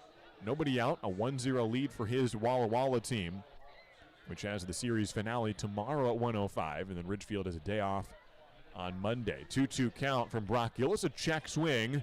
And did he go? Yes, he did. And he's thrown out by the first base umpire. That is Jim Courtney. And that is strikeout number 9 on the day for Brock Gillis. That also is, if I'm not mistaken, the first time this whole season where an appeal has resulted in a strikeout. That has not happened a lot this summer, just disproportionately low. And Jim Courtney saying, yes, he did go around. Strike 3 is called. And 1 out here in the 6th inning. Brock Gillis now will face the top of the order for Walla Walla. Chris Conniff is next up, the second baseman, who is 0 for 2 in the ballgame. Ground ball to short, fielded on the 3rd hop by John Peck. He can take a little off the throw as it was hit to him hard enough to get to him early, and he throws accurately to first base, and the out is recorded. 2 down here in the 6th inning. Brock Gillis has not allowed a base runner since that solo home run in the 4th inning, which is the only hit he has allowed. And so now he has retired 8 straight. Parker Price is next up. He was the one who had that home run. The only RBI on the day for either team. Parker, the 5'11", 180-pound infielder from Northwest Nazarene. And his second home run of the year. He's played well here at this ballpark. This is his 4th year in the West Coast League.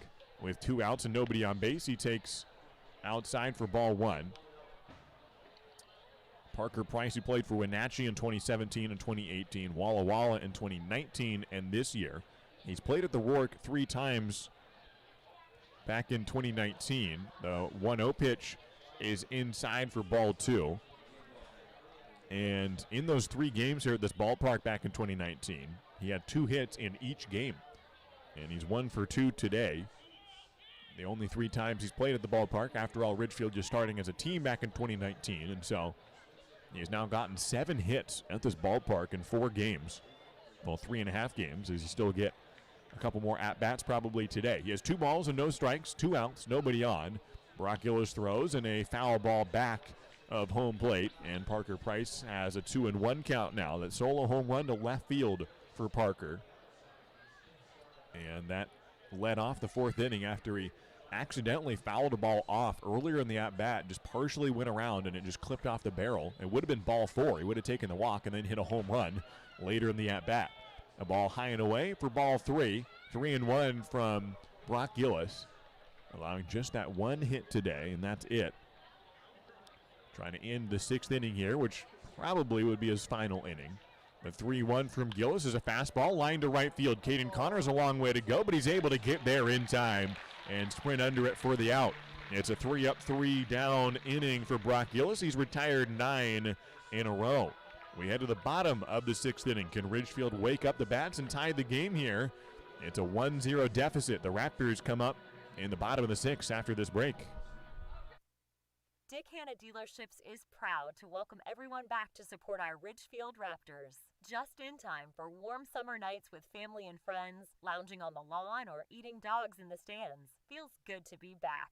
In business for over 70 years, Dick Hanna Dealerships is a local, family-owned business with locations in Vancouver, Kelso, and Portland. Choose from thousands of cars and 12 new car brands. Experience nice in the car business. Dick Hanna Dealerships. Believe in nice. Now play ball. Join the Ridgefield Raptors for warm sunshine, great food, and exciting top-level college baseball at the Rourke. Bring your family, friends, neighbors, and coworkers for a relaxing night outdoors this season. Your group can welcome us on the Les Schwab left field platform, the Leonard Homes and Dick Hanna grass berms, or the First Centennial and Wellhaven Pet Health picnic areas. There's nothing like a Ridgefield Raptors summer baseball game. Get your tickets now at ridgefieldraptors.com. Go Raptors!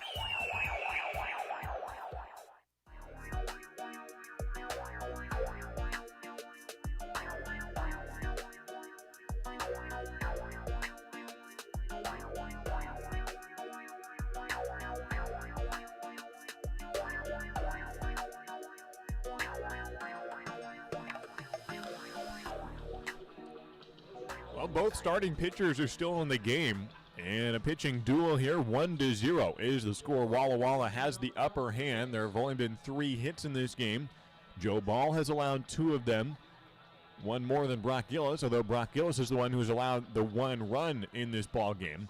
It'll be Bradley Preap to the plate to open up the bottom of the 6th inning. Ridgefield trying to score for the first time today with 2 hits in the ball game. Bradley Preap is one of them, a single in the 3rd inning. He looked like he had stretched it to a double, but was ruled out at second base on the throw in from left field. So he's technically 1 for 1 with a single. And now comes to the plate to face Joe Ball for a second time. Lefty on righty in this matchup, and a ball outside to Preap.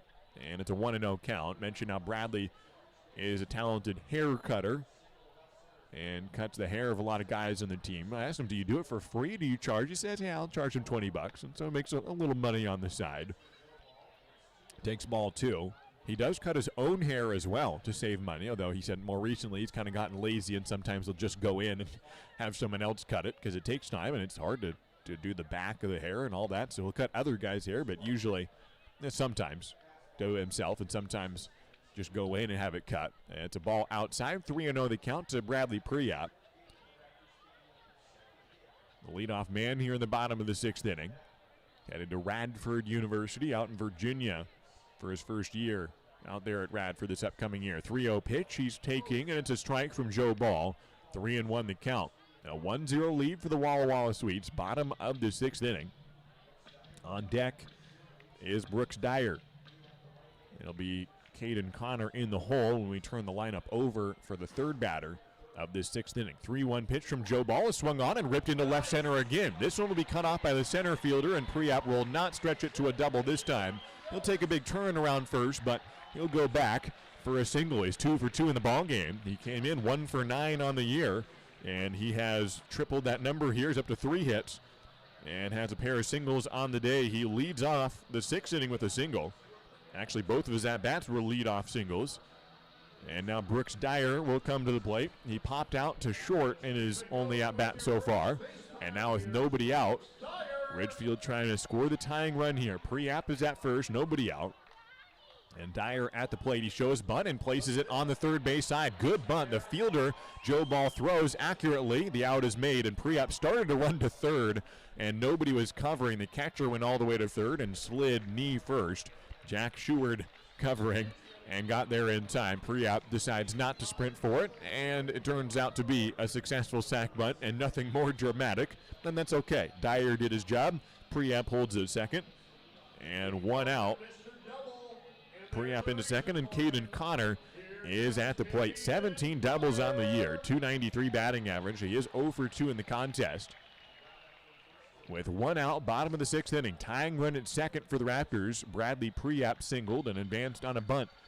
Now can Ridgefield make a use of that? A left-handed hitter against left-handed pitcher. Joe Ball steps on the rubber, then steps back off, and now steps back on. Infield playing straight up. Corner infielders playing several feet behind the bag. Outfield playing pretty deep here. The wind blowing out to right. Caden Connor takes his strike. It's an 0-1 count. Wind blowing softly to right field. But all 3 outfielders playing very deep, especially in right, where Justin Foles is playing just a few steps in front of the warning track. Caden Connor had a couple bloop singles yesterday. 2 of his 4 hits into shallow center and shallow right center to open up the ball game. The leadoff man who now requests time after Joe Ball is in no hurry to pitch to Caden Connor. He's not the quickest of pitchers. 0-1's the count with 1 down. A slider that's hammered to right center field. Going back to the wall is Justin Foles. He will jump up and he will not make the catch. It's a home run for Caden Connor.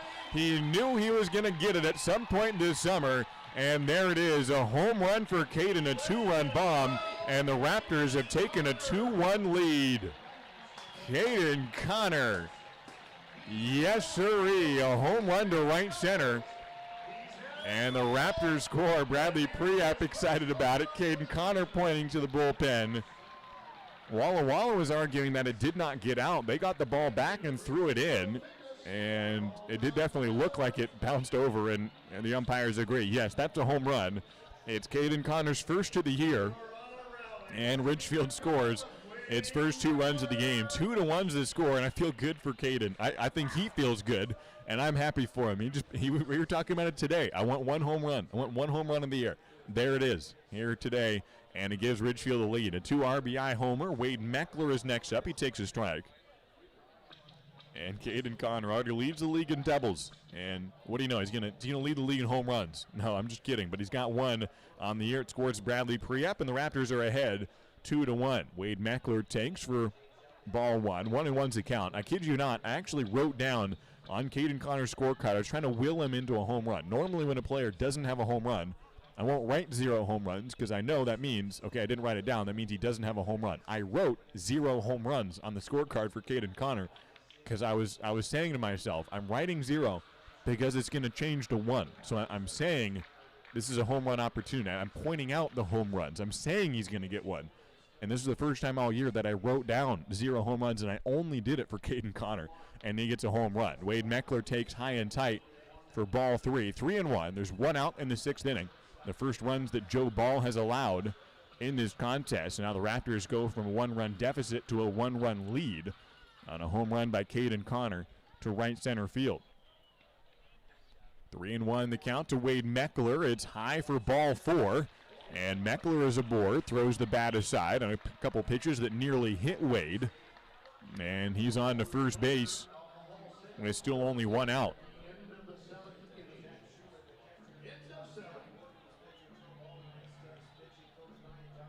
So runner on first for Ridgefield on a 94-mile-an-hour exit velocity for Caden Connor's home run. Meckler follows it up with a walk, and now a mound visit for Joe Ball, who had been cruising through the first 5 innings. He had allowed just 2 hits, and he had set down 8 in a row coming into this inning, and then he gave up a leadoff single for Bradley Priap, a sac bunt, and then a home run. How's that for small ball turned into current Major League Baseball type of baseball all in one inning? And it's a 2-run home run for Caden Connor. 1 out, and John Peck will be at the plate. He will face Joe Ball, who receives a mound visit but will not be pulled out of this game, although Walla Walla does have a thrower out in the bullpen, a left-hander. John Peck, who had 2 home runs yesterday, is 0 for 2 today as a runner on first base with 1 out. And a 3-run home run in the first inning, a 2-run home run in the second inning. He had tied the single-game record in RBIs by the second inning, and then added 1 more later in the game on a triple. Takes a strike, and it's an 0-1 count to John. The Raptors leading 2-1 with 1 out, and Wade Meckler, the runner, at first. Joe Ball stays in the game. He comes set with the 0-1 pitch up coming to John Peck. A fastball that's skimmed foul off the catcher, Jack Sheward. And it's an 0-2 count to John Peck out of Pepperdine University. Also helped turn 5 double plays yesterday.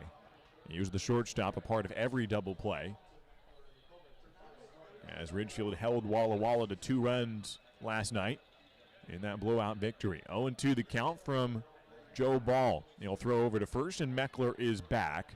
1 out in the inning after Bradley Priap singled and came home on Caden Connor's home run. He had hit 1 off the top of the batter's eye here at this ballpark. He hit 1 off the top of the wall in Port Angeles. He was just so close. And I knew he was going to get one. There's only 11 games on the year. We're less than a quarter remaining in the summer. And someone less optimistic may think he might not get one. You can go a whole summer without a home run. But no, nobody was thinking that. We all knew Caden Connor would get one. He might get 3. Here's the 0-2 to John Peck. He swings and grounds one toward short. Going into the hole is the shortstop, and he won't have a throw anywhere. Parker Price holds on to it. Didn't have a throw at second as Wade Meckler got in quickly. And the throw on to first would not have gotten John Peck in time, so he just doesn't throw anywhere. And it's an infield single for John Peck. So now after the home run, Ridgefield has put the next 2 batters on base, although not by terribly hard hit balls, a walk and then an infield single. And now Will Chambers will be up next, but he will not be facing Joe Ball for a 3rd time. He will face a relief pitcher as Larry Price will come out and make a switch.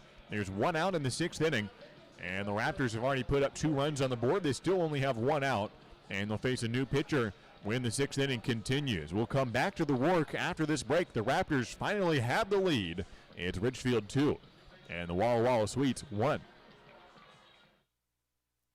A lot has changed in Clark County since C-Tran began service in 1981. We've changed with it. 30 bus routes, 2 bus rapid transit projects, and millions of rides later, C-Tran has grown into an award-winning transit system serving Clark County, including the city limits of Ridgefield. Please join C-Tran in celebrating an amazing 40 years serving you, our community, with activities happening in 2021. Look for details at c-tran.com, and thank you for 40 great years. This is WSU Vancouver, Southwest Washington's only 4-year research university. Whether in person or via distance delivery, WSU Vancouver offers high-quality education and an employer-respected degree. You'll get a small school feel and the kind of place where you know you matter. Here, you'll get personalized education that brings out the best in you and inspires you to achieve your highest goals. Now what are you waiting for? Apply today. Ridgefield Main Street thanks you for supporting the Raptors and downtown, the heart of Ridgefield. Spend the moolah you win at the game at downtown shops and restaurants. Upcoming events include Main Street Day, C-Trans Shuttle Downtown Tailgate, and the Friday Night Flicks Outdoor Film Series. We are a nonprofit organization dedicated to preserving the cultural heritage of downtown Ridgefield while advocating for its future. More information at ridgefieldmainstreet.com and find us on Facebook at Ridgefield Main Street. We'll see you downtown, and go Raptors!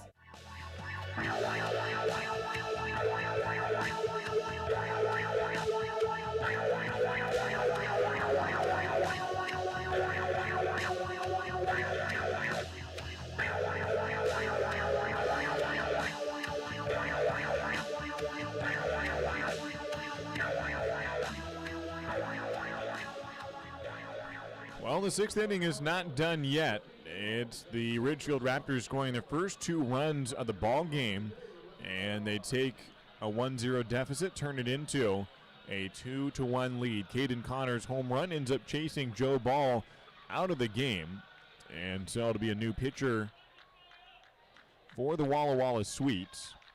Logan Hurd comes in out of Loyola Marymount University from Lafayette, California. A lot of LMU players in this ball game are on these 2 teams now, 2 for Ridgefield and 3 for the Walla Walla Sweets, and one of them is pitching now. Facing Will Chambers, runners on first and second, 1 out, as Chambers takes a ball high to start out Logan Hurd's relief appearance. Logan Hurd, who comes in with runners in first and second, a sophomore from Loyola Marymount, ERA of 3.72 on the year. First game against Ridgefield this summer. Gave up 2 earned runs against Corvallis 2 days ago, going through 2 1/3 inning. Allows a batting average of just 184 on the summer. 1-0 is the count to Will Chambers with runners in first and second, 1 down. And I think a warning was called from Jim Courtney, who was writing something down in his notebook and was pointing at the pitcher and the catcher, and Jack Sheward is raising his hands, uncertain about the call, and Jim Courtney puts his notebook back in his pocket. Not a balk. There's no balk called, but I think he called some sort of warning on the pitcher. Runners in first and second, 1 down. Hurd looks back at second from the stretch, throws just inside for ball 2 to Will Chambers, who went over 2 against Joe Ball, and now is facing Logan Hurd, and the first one to do so after John Peck singled, and that was it for Joe Ball, who had allowed just 2 hits through the first 5 innings, but the 6th inning got the best of him. 2-1 the lead for Ridgefield. Will Chambers, another pitch taken, this one for a strike. 89 miles an hour from Logan Hurd.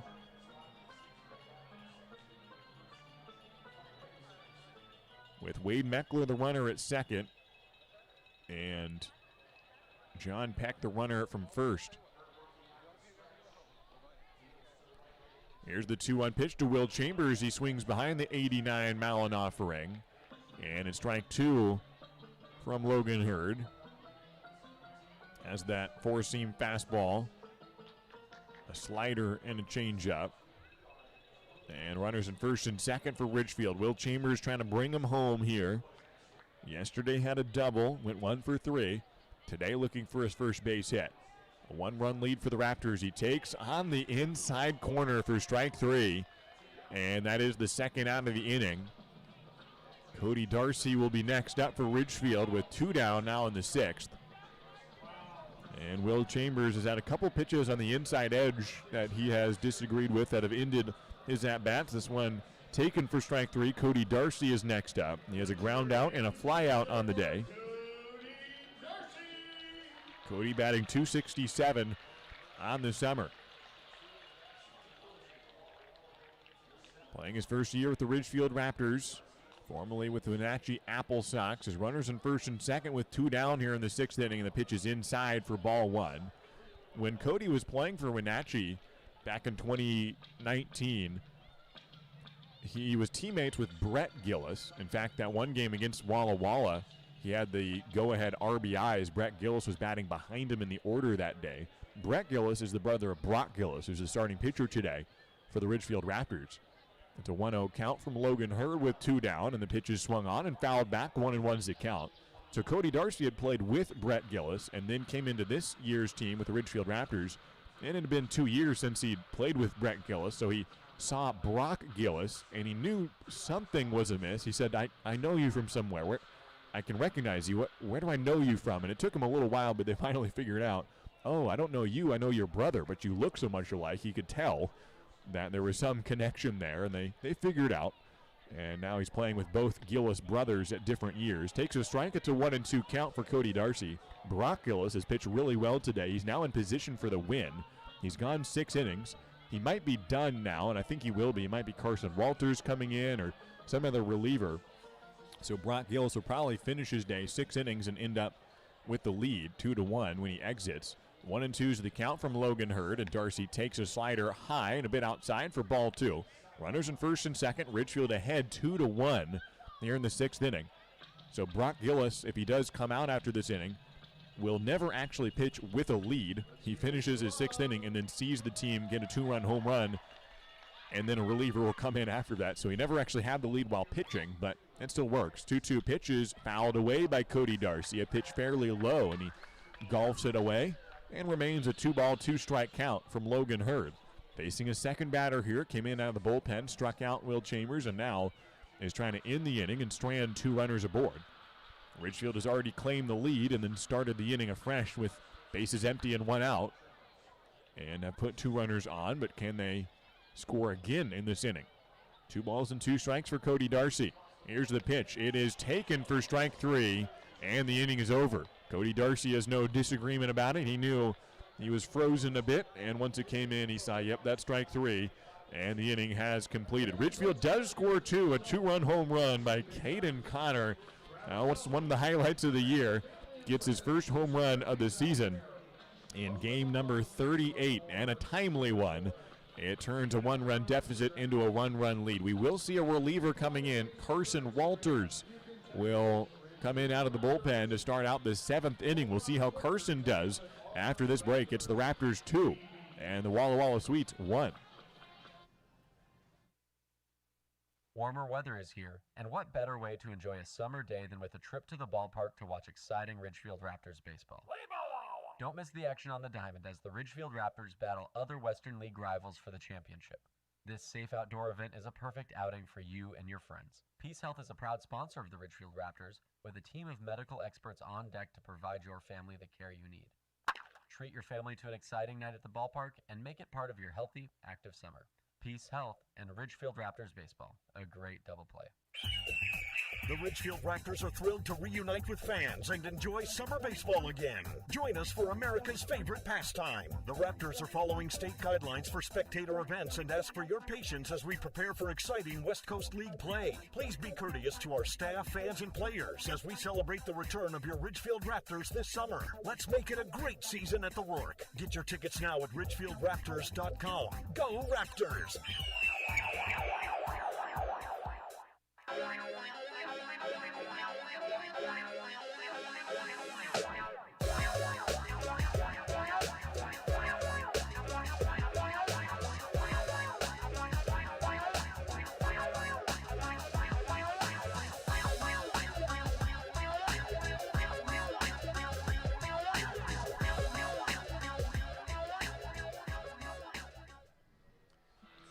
Well, Carson Walters into this ball game in the 7th inning as Ridgefield finally does have a lead. Through 6 innings here at the Ridgefield Outdoor Recreation Complex, it's the Walla Walla Sweets 1 run on 1 hit, no errors, and the Ridgefield Raptors 2 runs on 5 hits and 1 error. Really nice start for Brock Gillis, who ends up going 6 complete innings, allowing just 1 hit. It was a home run, so 1 run allowed. It was earned. No walks and 9 strikeouts on the day for Brock Gillis. His last 3 home starts, he's allowed just 2 runs in 18 innings. And that has been quite the stretch for Brock Gillis. So it's a 2-1 lead for the Ridgefield Raptors. Carson Walters comes in, who's been pitching really hot lately. This is his 9th appearance on the year. Colin Wetterow is the batter. Lefty on lefty in this matchup, and a called strike on Wetterow, the first baseman from St. John's. Starting out the 7th inning, a 2-1 advantage for Ridgefield. Carson Walters was an ERA of 3.54, and 0-1 pitches fouled. Well, maybe he'll stay in the premises, but he'll get into foul territory. Casper will run out of room, and it lands along the grassy behind the picnic tables down the left field line. Top of the 7th inning continuing with the leadoff man Wetterow behind no balls and 2 strikes. Walters had a really good stretch going with 4 straight appearances without an earned run, including getting the win against Port Angeles and a 4 1/3 inning appearance against Corvallis with no hits in that ball game. He's 3-1 on the year, though he did allow 3 earned runs to Bellingham in that 2-run loss. A pitch that drops in for strike 3 called on Colin Wetterow. And after Brock Gillis struck out 9 in his start, Carson Walters picks up where Gillis left off. That is the 10th punch out of the ball game for the Ridgefield pitching staff. It's 1 out here in the 7th inning, and Eli Payton is next up. And Payton has helped out that strikeout total. He has 2 punch-outs on the day. This one is popped up in the air. Bradley Priap loses the mask and the batting helmet, reaches up and makes the grab on the on-deck circle. Almost tripped over the circle and does hold on to it for out number 2 on the first pitch to Eli Payton, and he fouls out behind home plate. So quick work for Carson Walters, who has needed just 3 pitches to get the first 2 outs, or 4 pitches, excuse me, all of them strikes, and now it's Justin Foles to the plate. 0 for 2 in the contest, a home run yesterday. He's at the plate with nobody on base, 2 outs, top of the 7th inning. Carson Walters throws outside for ball 1. He's out of Gonzaga University, 5'11", 190 pounds. Just turned 20 years old earlier this summer. He's from Twin Falls, Idaho. The 1-0 pitch is at the belt for strike 1. 1-1 the count from Carson. Has pitched at Gonzaga for a year after his high school career ended with the COVID cancellation of his senior year in 2020, and then the spring of 21 at Gonzaga this year. Gets a called strike and sets the count at 1 ball and 2 strikes of Justin Foles, the right fielder out of Monroe, Washington, and St. John's University. 2 down, and Walters has the 1-2 pitch, a fastball high and away for ball 2. 2 balls, 2 strikes for Carson Walters. In that spring of 2021, he only registered a third of an inning. So since his junior year of high school, he had a third of an inning. But this year, he's up to 24 innings. A pitch inside for ball 3. Full count from Carson Walters, who has pitched well. Knocked off a little rust at the beginning. Walked a few guys in that first appearance. Just faced 7 batters, and back in June 16th making his debut. But he's gotten into a rhythm. A check swing, and he went around. Strike 3 for Carson Walters. He punches out 2 here in the 7th inning while going a 1-2-3 frame, and the 1-run lead holds strong. It's time to stretch from Ridgefield. It's the Walla Walla Sweets 1 and the Ridgefield Raptors 2. Bottom of the 7th inning after this. Baseball is back, and Peace Health is excited to once again sponsor the Ridgefield Raptors as they vie for the West Coast League title. Raptors games make a great family outing. Bring the whole crew to the ballpark to enjoy a safe, fun outdoor event featuring the thrills of Raptors baseball. As the largest health provider in Clark County, Peace Health is ready to step up to the plate and keep your family in the game, whether it's a routine appointment or specialty emergency care. Peace Health and the Ridgefield Raptors, 2 great teams. The Ridgefield Raptors are back, where the entire family can watch top-level college baseball players live at the Rourke. Now, kids 12 and under get in free with a paid adult for all Sunday afternoon Raptors games. Enjoy local Southwest Washington baseball with the whole family this summer. Sunday games are at 105 and are presented by Peace Health and the Columbian. Come cheer on your Ridgefield Raptors all season long. Get your tickets now at ridgefieldraptors.com. Go Raptors!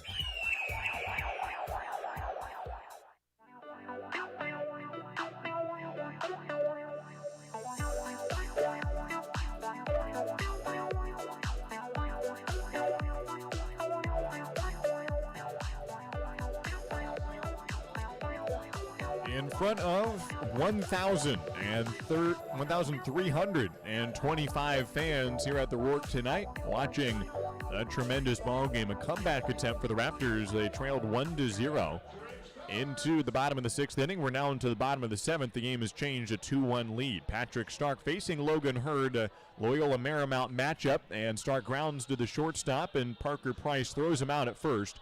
And the one Loyola Marymount Lion gets the better of the other, and Patrick Stark grounds out against his future college teammate. The incoming freshman is out, number 1, here in the bottom of the 7th inning. Ridgefield ahead 2-1. And next up is Brady Casper, who was 0 for 2 on the day, has grounded out to each middle infielder. with one out. Logan Hurd spikes one in the dirt. He's out of Loyola Marymount. He is a sophomore from LMU, based in Los Angeles, California. He's from Lafayette in the Golden State. The 1-0 pitch is laced up the middle, a ground ball that's a diving attempt from Chris Conniff. He can't get in front of it, and it's a single for Brady Casper. One out and one on for the Ridgefield Raptors. He gets his 6th hit of the summer in West Coast League play. And Ridgefield back in business here, and here comes Bradley Priap, the only guy with 2 hits in the ball game for Ridgefield. He has 2 singles on the day and scored the first run for the Raptors, the tying run last inning. He led off the 6th with a single and came around to score. Was able to trot home on Caden Connor's dinger to right center field. With 1 out, Priap takes high and away for ball 1. Runner on first and 1 out here in the bottom of the 7th inning. Priap has only seen a few pitches. He had a first pitch single earlier today. This one he loses the bat as he fouls it away. The foul ball went behind home plate, and the bat came out of his gloves towards the on-deck circle where Brooks Dyer was waiting, but far enough away from Brooks that he didn't even flinch at it, and he hands the bat back to Bradley Priap.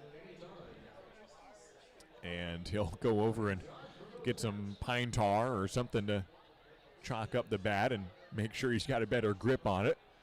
1-1's the count for Bradley Priap. 1 down, runner on first. Ridgefield hoping to get a multiple run lead here.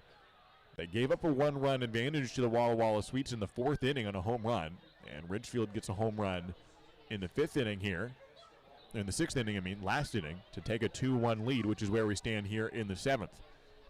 1-1 count for Logan Hurd. Throws inside and in front of the plate, blocked by the catcher, and Brady Casper aggressively taking second. And no throw down to second on a wild pitch. And Casper in a scoring position now. It did not get very far away from the catcher, Sheward, but Casper made a decision right away and said, I'm going. And Sheward wasn't able to find it right away. Had Casper not decided at first, and then once he saw Sheward struggling to find it, then it might have been too late. And so the quick decision turned out well for Brady Casper. He's at second base with 1 down. A 2-1 lead for the Raptors, 7th inning. Bradley Priap takes inside again in the dirt. This one blocked again by Sheward, and he finds it quickly. Casper holding at second base, a 3-1 count. Now to Bradley Priap. On deck is Brooks Dyer, and then Caden Connor, fresh off his home run in the 6th inning. Would be up after that. He's in the hole. 3 balls and 1 strike to Bradley Priap. 2 for 2 in the ball game with his 2nd and 3rd hits of the summer. He's now 3 for 11 on the year. A 3-1 pitch from Logan Hurd, a fastball inside, and Priap has now reached first base on all 3 plate appearances. A walk to put runners in first and second, and there's still only 1 out in the inning. So after going scoreless through the first 5 innings and only 2 hits, Ridgefield has now gotten some much more activity in the last 2 innings. A 2-run home run last inning. And they even got 2 runners on board after that and stranded him there, but activity nonetheless. And now Brooks Dyer to the plate with runners in first and second, 1 down. Bottom of the 7th inning. And the first pitch is a pitch low from Logan Hurd, who struck out the final 2 batters of the 6th inning, the first 2 batters he faced. And then got a ground out on the first pitch to open the 7th inning, but then a single and a walk. Brooks Dyer ahead, 1-0, and a pitch low again. 2-0 is the count to Brooks Dyer. He was playing with Northwest Star Academy this whole summer until yesterday. And got called up to the Raptors. And now not just playing against West Coast League teams, but for a West Coast League team. Plays for Eastern Oregon University as a 2-0 count from Logan Hurd with 1 away. The pitch is at the knees for strike 1 as Logan Hurd tries to keep the ball down to Brooks Dyer. The first baseman today had some slick fielding. I told him earlier today, you wouldn't know that you weren't a first baseman by the way you played yesterday. Mostly he plays shortstop, although he could play all over the infield. The 2-1 pitch is fouled away. It's a 2-2 count to Brooks Dyer. Yesterday did not get a hit, but he did have 2 walks in his Ridgefield debut. His team, Northwest Star Nighthawks, did play up in Wenatchee yesterday and did lose, but he was part of a winning team. 17-2 the final with Dyer getting the start at first base yesterday as well. 2-2 pitches swung on and fouled at the plate into his leg. Hops around a couple of times, but seems okay. Runners at first and second. Ridgefield leading this contest 2-1. Bottom of the 7th inning. Brooks Dyer playing at the Rourke yet again. He played in those 3 games against the Raptors when he was playing for the Nighthawks. The Ridgefield Raptors won 2 out of those 3 games. So Ridgefield has a 67% win rate when playing against Brooks Dyer and a 100% win rate when playing with Brooks Dyer. 2-2 pitch, an off speed that he did go around on, and in strike 3. And that is the second out of the inning. Nearly held back, but he did break his wrist. And Tim Heigl calls him out at the plate, doesn't even ask for an appeal, just says he did go around. And that is out number 2. Caden Connor to the plate. He had a runner on second last at bat. That was last inning when Bradley Priap was at second. And a home run for Caden Connor gave Ridgefield the lead. Now he's got Bradley Priap aboard. He's at first base. And Brady Casper at second. 2 down. Bottom of the 7th inning. Ridgefield leading 2-1 thanks to Caden Connor's 2 RBI home run. Up to 37 runs batted in on the year. He laces one to the left side and foul. And it's an 0-1 count to Caden Connor. That is his 37th RBI, which means Caden Connor has only 1 player ahead of him in the West Coast League, and that's John Peck, his own teammate. Ridgefield is the 1st, 2nd, and 4th, and 6th players in the league in RBIs. Here's the 0-1 to Caden Connor. Off the plate, ball 1. 2 outs, bottom of the 7th inning continuing. 17 RBIs yesterday, which was the most in Ridgefield history. Ridgefield leads the league in RBIs, and it's not all that close. They have 225. Next closest is 188. Most teams around the 160 mark. 1-1 the count from Logan Hurd. And a breaking ball hit to left field. It might get down. The left fielder Wood running over a diving attempt. It bounces in front of him. It'll get all the way to the wall. Casper scores. Bradley Priap is waved around. Caden Connor's going to sprint for third. He wants a triple, and he slides in safely. His 4th triple of the year. It's a 2-run triple, and the Raptors lead 4-1. Caden Connor goes opposite way as Nation Wood took a dive for it and couldn't quite grab it. It bounced over him and went all the way to the wall, and both players on the base path scored. Caden Connor into third, and the Raptors lead at 4-1 after Caden Connor gets 2 RBIs last inning, 2 RBIs this inning. And Ridgefield now is ahead by 3, and Wade Meckler is next up with 2 outs in the 7th inning. Hits a ball up the middle. It's a diving attempt by the shortstop. He can't get there. It's into center field for a first pitch, 2-out single, an RBI for Wade Meckler. And the Raptors now lead 5-1 as Caden Connor comes down the line to score. Wade Meckler's 2nd RBI in his 2nd game now. An RBI yesterday, an RBI today. And Ridgefield has now taken a 5-1 lead, and who's coming up? It's John Peck.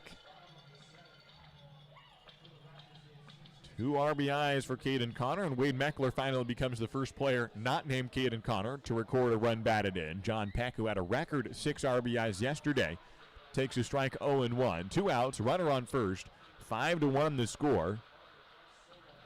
Caden Connor scoring for the 2nd time today. It's 5-1. Ridgefield ahead, scoring all 5 runs in the last 2 innings. We're in the bottom of the 7th. Logan Hurd at the plate, a ball above the belt to even the count at 1-1. On deck is Will Chambers. John Peck is the 7th batter in the lineup to come to the plate this inning. Yesterday in the 7th inning, Ridgefield brought 11 players to the plate and hit for the cycle in that inning.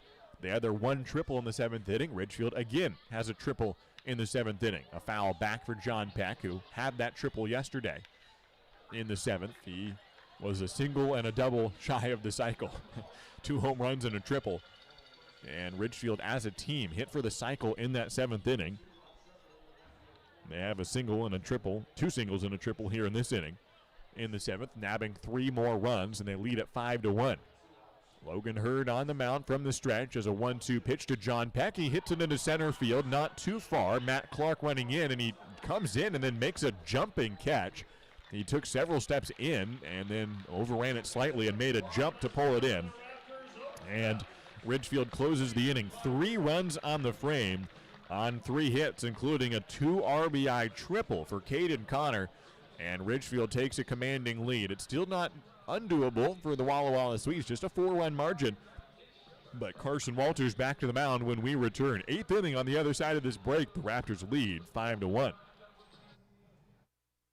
Dick Hanna Dealerships is proud to welcome everyone back to support our Ridgefield Raptors. Just in time for warm summer nights with family and friends, lounging on the lawn, or eating dogs in the stands. Feels good to be back. In business for over 70 years, Dick Hanna Dealerships is a local, family-owned business with locations in Vancouver, Kelso, and Portland. Choose from thousands of cars and 12 new car brands. Experience nice in the car business. Dick Hanna Dealerships. Believe in nice. Now play ball. Oh, I love family road trips. Wind in my ears, fruits in my mouth, and peace of mind knowing Les Schwab did our tires, brakes, and alignment. Like Les Schwab, my family's safety is my first priority. Well, that and squeaky toys. Les Schwab Tires, proud to be ranked number 1 in overall customer satisfaction for aftermarket tire replacement by J.D. Power 2 years in a row. For J.D. Power 2021 award information, visit jdpower.com/awards.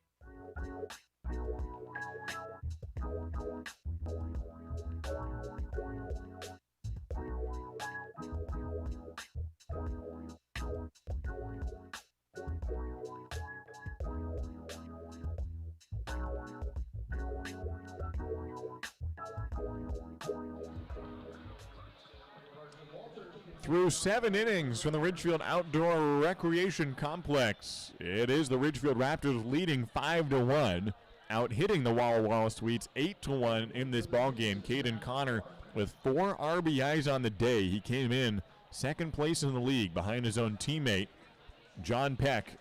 And with 3 RBIs behind, he gets 4 of them on the day, so he now leads the WCL with 39 runs batted in. It's Carson Walters back to the mound, and the top of the 8th inning starts out with a foul ball off the bat of the Walla Walla Swedes leadoff man, Matt Clark, the center fielder who was 0 for 2 in the contest.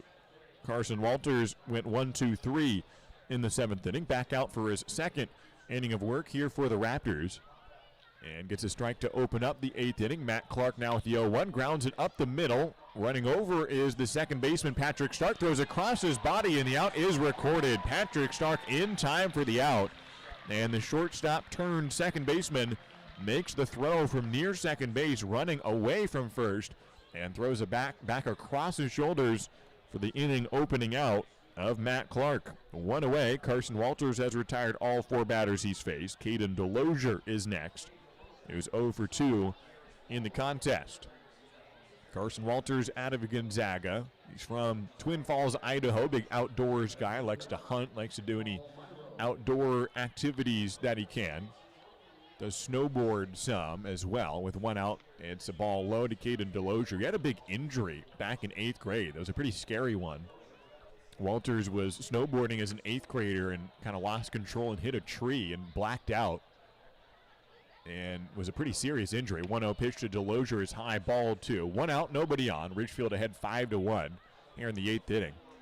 He was taken to the hospital and found out he had fractured his skull in 7 places in a snowboarding accident. Here's the 2-0 pitch from Walters. It's ripped foul down the third base line by Delozier. So 7 skull fractures. He blacked out and he woke up and he said, it felt like it was a war movie, just like ringing and couldn't really make out anything, and I don't know where I am. And he ended up recovering a lot faster than you'd think. I mean, I don't know how many people have had skull fractures. I haven't, but faster than you'd think an orbital fracture would take to heal, although obviously it took some time, but he was up and running around the day after, basically. A strike on Delozier. It's a 2-2 count. He said his dad took him hunting the next day, got him out of the hospital and said, let's go do something. And he still had a red eye discoloration and some bruises, but he ended up being okay. 2-2 pitch swung on and missed by Delozier, and Carson Walters strikes out another. He's got 3 strikeouts of the first 5 batters he's faced, all of whom he's retired. He's got 2 outs here in the 8th inning. Still a 5-1 lead for the Ridgefield Raptors. It's Jack Schuer, the next batter, who's 0 for 2 in the contest. 2 down and nobody on base for Carson Walters. That was in 8th grade when he had that injury, and He showed me the photos. His eye was completely red, some blood vessels popping or something along those lines. Throws high for ball 1 to Seward. He said his friend who was snowboarding with him called him the next day, worried about him. And are you still in the hospital? How are you doing? And he said, oh, I'm going hunting today, even after 7 skull fractures. And that's how quick he got out there. And he was back to playing basketball a couple days later. He wore a mask, kind of like LeBron or Russell Westbrook or some of the players who have had to wear a mask after a nose injury, something like that. But he was out there playing basketball 2 days later. A foul ball down the third base side. It's a 1-1 count. Top of the 8th inning, a 5-1 lead for the Ridgefield Raptors. Carson Walters on the mound out of Gonzaga. With 2 outs, Walters into the windup and a ball high above the belt ball 2. He said he doesn't really notice any differences. That was 8th grade, so about 6 years ago. He said, doesn't really affect me now. I do have a couple blind spots in one eye, but I don't normally notice them unless looking at a paper or a computer screen for a long time. Ground ball to second, weakly hit. Patrick Stark running in. He can underhand to first, and the out is recorded. Carson Walters has retired all 6 batters he has encountered. 2 scoreless innings out of the pen for Carson Walters, and the lead is intact. 5-1 is the score. Ridgefield on top, and they're back to the plate with Will Chambers to lead off on the other side of this break.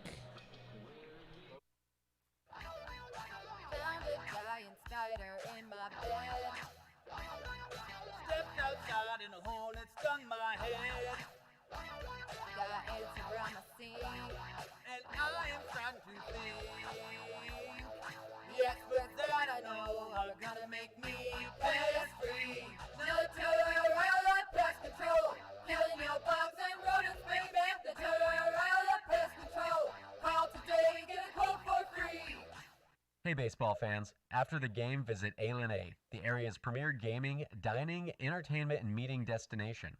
A is a proud supporter of the Ridgefield Raptors and the perfect place to meet up with friends after a Raptors win for dinner, drinks, and great times.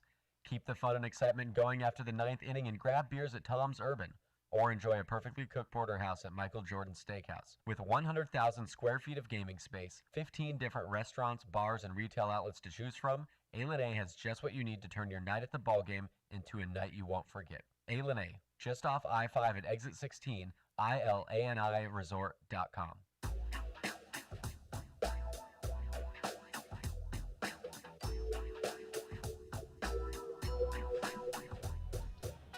Bottom of the 8th inning coming up here at the Rourke. New pitcher for the Walla Walla Sweets, Jacob Dahlstrom, will be the first one here in this inning. Will Chambers will face him.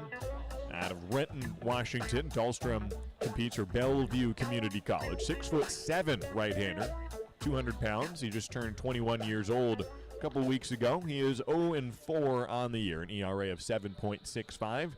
Facing Cowlitz for the first time this year. And Will Chambers will start out against him. 4, 5, and 6 hitters in the lineup here in the 8th inning. Chambers, Darcy, and Stark will come up. And with Ridgefield already leading 5-1 in this contest, the 8th inning will see if Ridgefield can keep improving on the lead. They've scored all 5 runs in the last 2 innings. Will Chambers starts out this one with a ball outside. Another game tomorrow, 105, the finale. 1-0 pitches high for ball 2 to Will Chambers. It'll be Nate Wheeldryer on the mound tomorrow for Ridgefield to close out the series, facing Nick Irwin, the starter for the Walla Walla Sweets. 105 tomorrow here at the Rourke. The 2-0 pitch is lifted hard to left field. This one's going to carry all the way to the wall, and it hits the base of the wall. Will Chambers digging for second. He'll get another double. His second straight game with a double, his 9th of the year. And a leadoff 2-bagger for Will Chambers that bounced right in front of the base of the fence in left center field. And he's into first and into second base for a leadoff double for Will Chambers. His first hit of the day. He also went 1 for 3 yesterday with a double. He's 1 for 4 today with a double.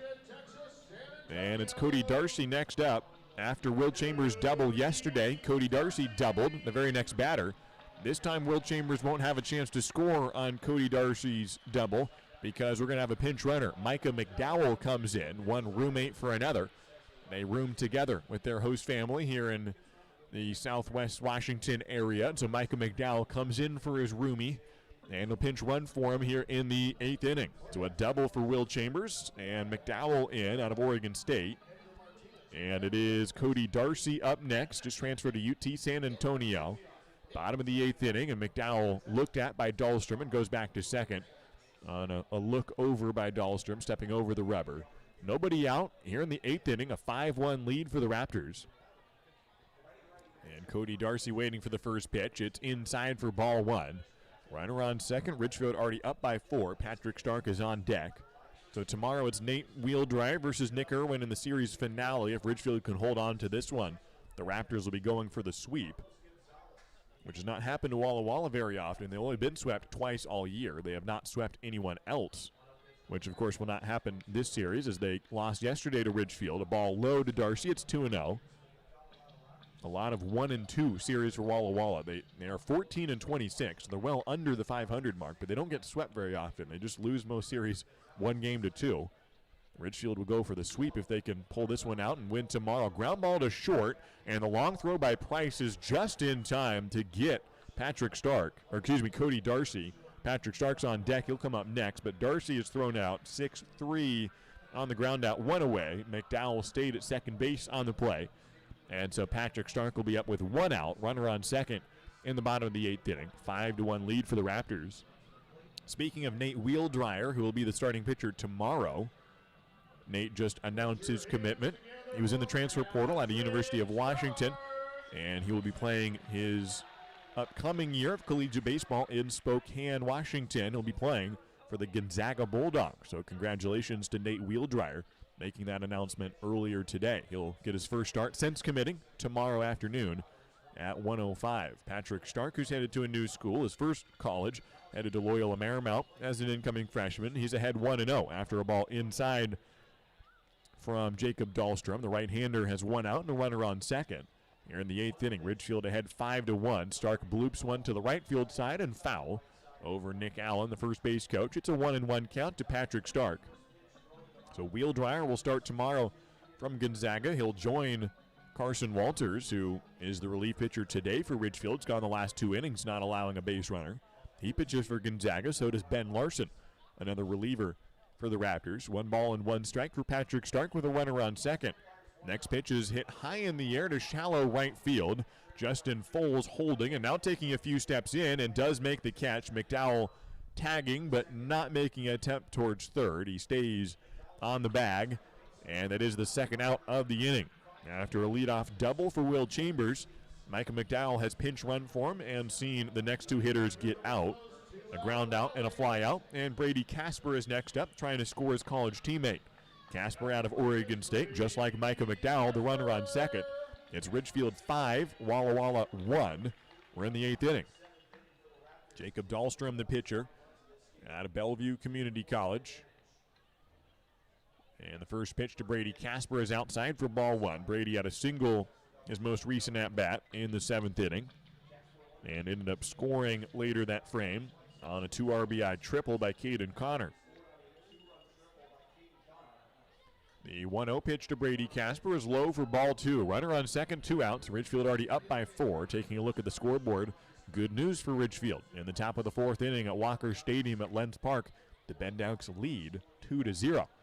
Ridgefield could gain another game on the Portland Pickles and move 1 game ahead of Portland if all things go well tonight. The 2-0 pitch to Casper's in the dirt, blocked by the catcher. It bounces away from Sheward, and running to third is Micah McDowell, who jogs in. Safely at third on a wild pitch, and an insurance run is now 90 feet away. It's Ridgefield leading 5-1. These 2 teams have matched up against each other 7 times. Ridgefield has the lead 4-3, but the aggregate score is more lopsided. Ridgefield with a blowout win yesterday that separated them a bit. They've scored 67 runs against Walla Walla all time. The Sweets have scored 43. A ball low and away to Brady Casper, and he draws a 2-out walk. Runners on the corners now for the Raptors. And Bradley Priap is up next, who's reached base all 3 times today. There are 2 outs in the 8th inning. Ridgefield trying to extend the 4-run margin. Priap is up next, and Brooks Dyer is on deck. So Ben leading the Portland Pickles 2-0, but there's still 5 innings to go in that game. And so plenty of time for Portland to get back. Port Angeles ahead of Cowlitz right now, 2-1. Corvallis leading Bellingham 2-0. And here at the Rourke, it's Ridgefield leading Walla Walla 5-1. In the standings in the second half, there's a three-way tie for second place at 8 and 5. All three teams 3 games back of Corvallis, who's 11 and 2. So a 3-game margin. The winner of the second half gets an automatic playoff berth. Bradley Priap at the plate and takes a strike to open up the at-bat. 2 outs, runners in the corners. Ridgefield ahead 5-1. Micah McDowell, the runner from third. And Brady Casper is at first. Infield playing straight up with the first baseman holding on the runner at first. A big hole to the right side of the infield. Priap has 2 singles today, both to left center field. The 0-1 to Priap is high for ball 1. 1-1 the count to Pri with 2 down and runners in the corners. Priap has 2 of his 3 hits on the summer here today. Has also walked, and he has scored twice. So 2 of his 3 runs on the summer also today. 1-1 the count to Bradley Priap. He takes on the outside edge for strike 2. 1-2 the count. With 2 outs here in the bottom of the 8th inning. Runners on the edges. Bradley Priap wipes his gloves off on the turf. Got to make sure they're dry. He lost a bat earlier today on a swing, and he won't do that again. He's trying to put one in the outfield again. The 1-2 pitch to Priap. He rips it down the third base side. And a foul ball out the bat of Bradley Priap from Stockton, California. Moved from Stockton to San Diego as a kid. His dad got a job. He's a probationary officer, or a parole officer. Brought his family down to San Diego. They ended up moving back to Stockton later on to be closer to family. So Bradley Priap spent times in different California cities. He was a Giants fan throughout. And happy to see Chris Bryant in a Giants jersey. He's got 2 strikes in a 2-out situation, 2 on. The next pitch, a hanging breaking ball that never really drops below eye level. It's ball 2. With Ridgefield already leading 5-1 in this contest. Priap at the plate. The 9th hitter in the lineup, Brooks Dyer, is on deck. Ridgefield will try to get the final 3 outs in the top of the 9th inning. The question is, how big will the lead be? The 2-2 pitch to Priap is popped up on the infield. The pitcher holding for it. He'll give way to the first baseman, and Wetterow makes the catch. And the inning is over. No runs come in after a leadoff double and a walk along the way. Ridgefield strands 2 runners aboard, but no runs on 1 hit. We head to the 9th inning. 3 outs to get for Ridgefield. It's a 5-1 margin. And the 9th inning on the other side of this break. Stay with us on the Raptors live stream.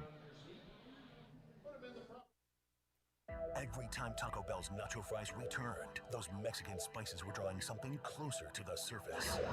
And once they taste that warm nacho cheese sauce, they won't stop till there's nothing left. Can the Fry Force save the world and the nacho fries we love? So either we fight together, or we fry alone. Or will the monsters devour us all? Get your nacho fries today while you can. Now serving at a Taco Bell near you. At participating U.S. locations for a limited time only.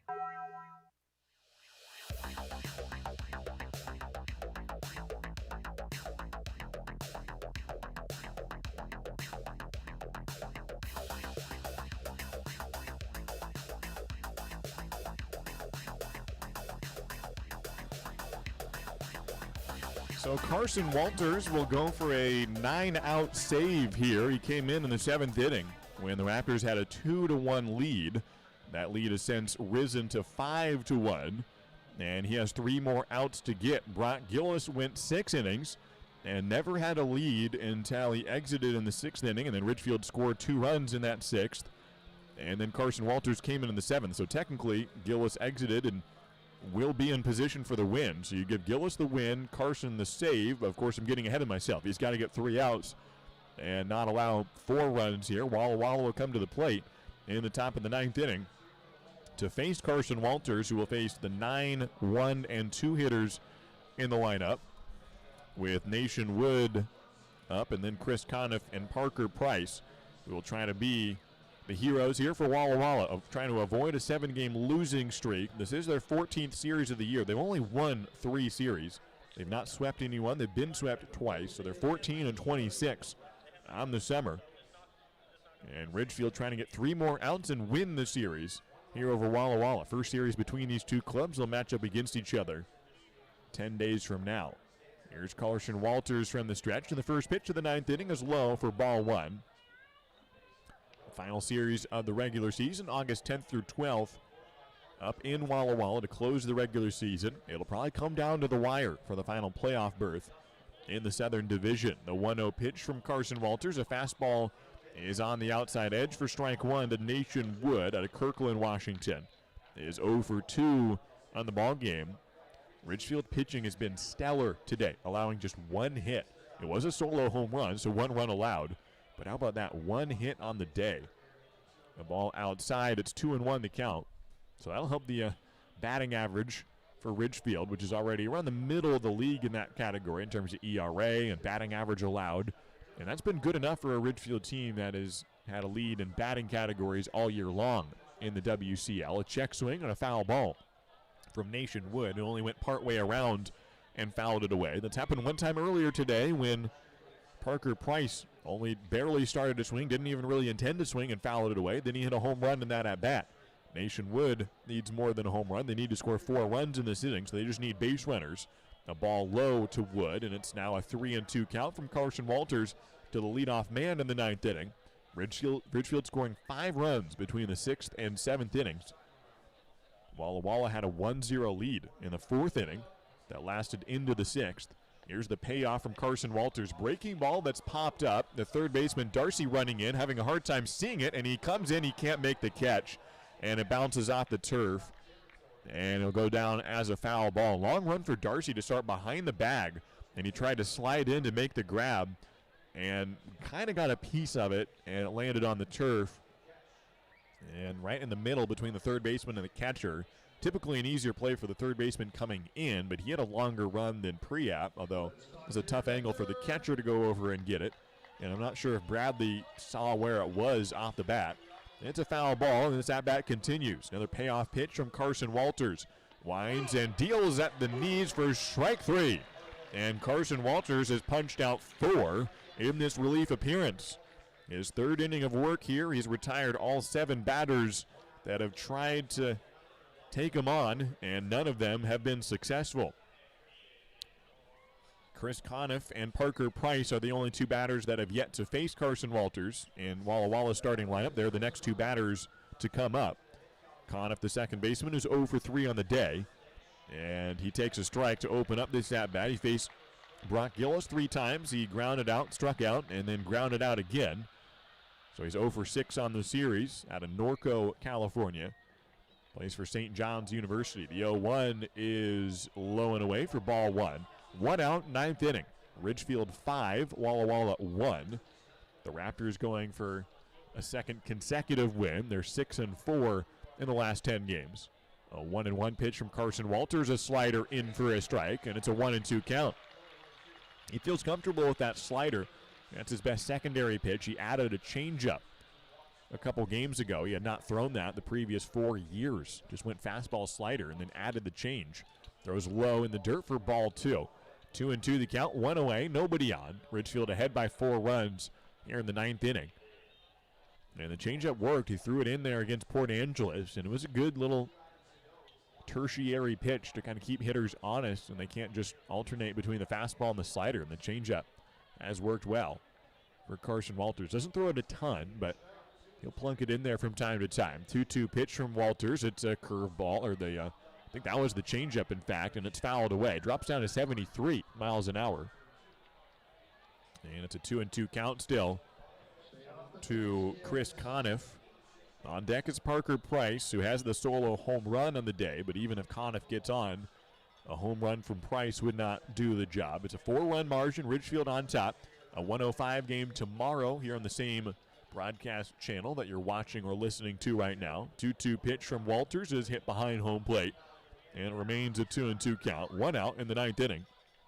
And if you're intending to come to the game tomorrow, you can bring your dog or your kid, or both. Kids get in free, 12 and under.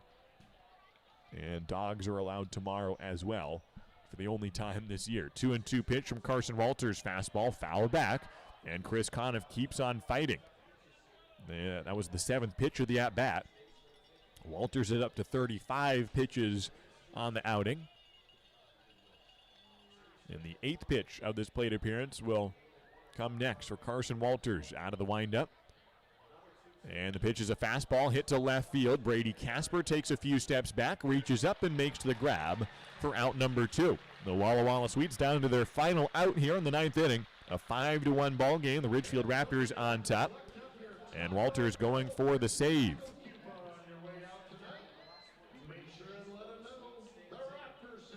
There have only been 5 saves on the season for the Ridgefield Raptors. Only so many opportunities to get them, and none of them have been by Carson Walters. Eli Schubert still leads the team with 3, and he got married earlier this month, 2 weeks ago. With 2 outs, it'll be Parker Price up next and takes a ball from Carson Walters, going for his first save on the year. And he will get it if he can get Parker Price out.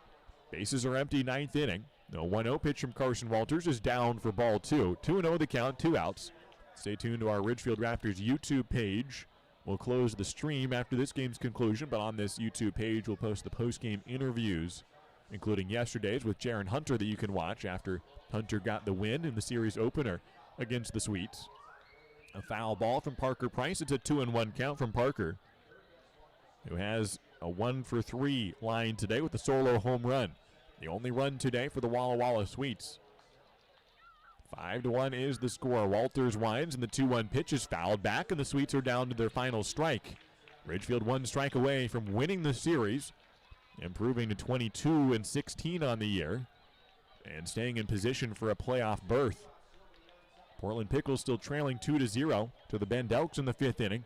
So it could be a great day for Ridgefield Raptor baseball. Here's the 2-2 pitch. It is on the inside corner. Strike 3. Carson Walters goes 1-2-3 here in the 9th inning. He goes 3 innings without allowing a base runner, and he ends up striking out 5 in the relief performance. He gets the save, and the Ridgefield Raptors win again. It is a great day for Ridgefield Raptors baseball. Final score from the Rourke.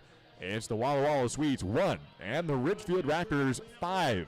A 2-run home run by Caden Connor, a 2-run triple by Caden Connor, and he's the MVP of the day. He and a couple players are somewhat deserving of that. Brock Gillis gets the win, and Carson Walters the save. We'll be back tomorrow at 1:05. Hope you can tune in then and see if Ridgefield can get the sweep. It is a 5-1 final score here. I'll try to nab Caden Connor after the ballgame, or one of these teammates for Ridgefield, which gets their second win in a row. 22-16 is now the record for the Ridgefield Raptors. They stay in contention for a playoff berth, and it is still true. If the season ended today, they would be in the playoffs. They'll try to keep that true tomorrow. A 1:05 game on Sunday against the Walla Walla Sweets. I'm Josh Warden for Jason Jenish, Jason Crone, Gus Farah, and everyone else in the Raptors organization, signing off until tomorrow afternoon. Have a great evening, everybody. So long.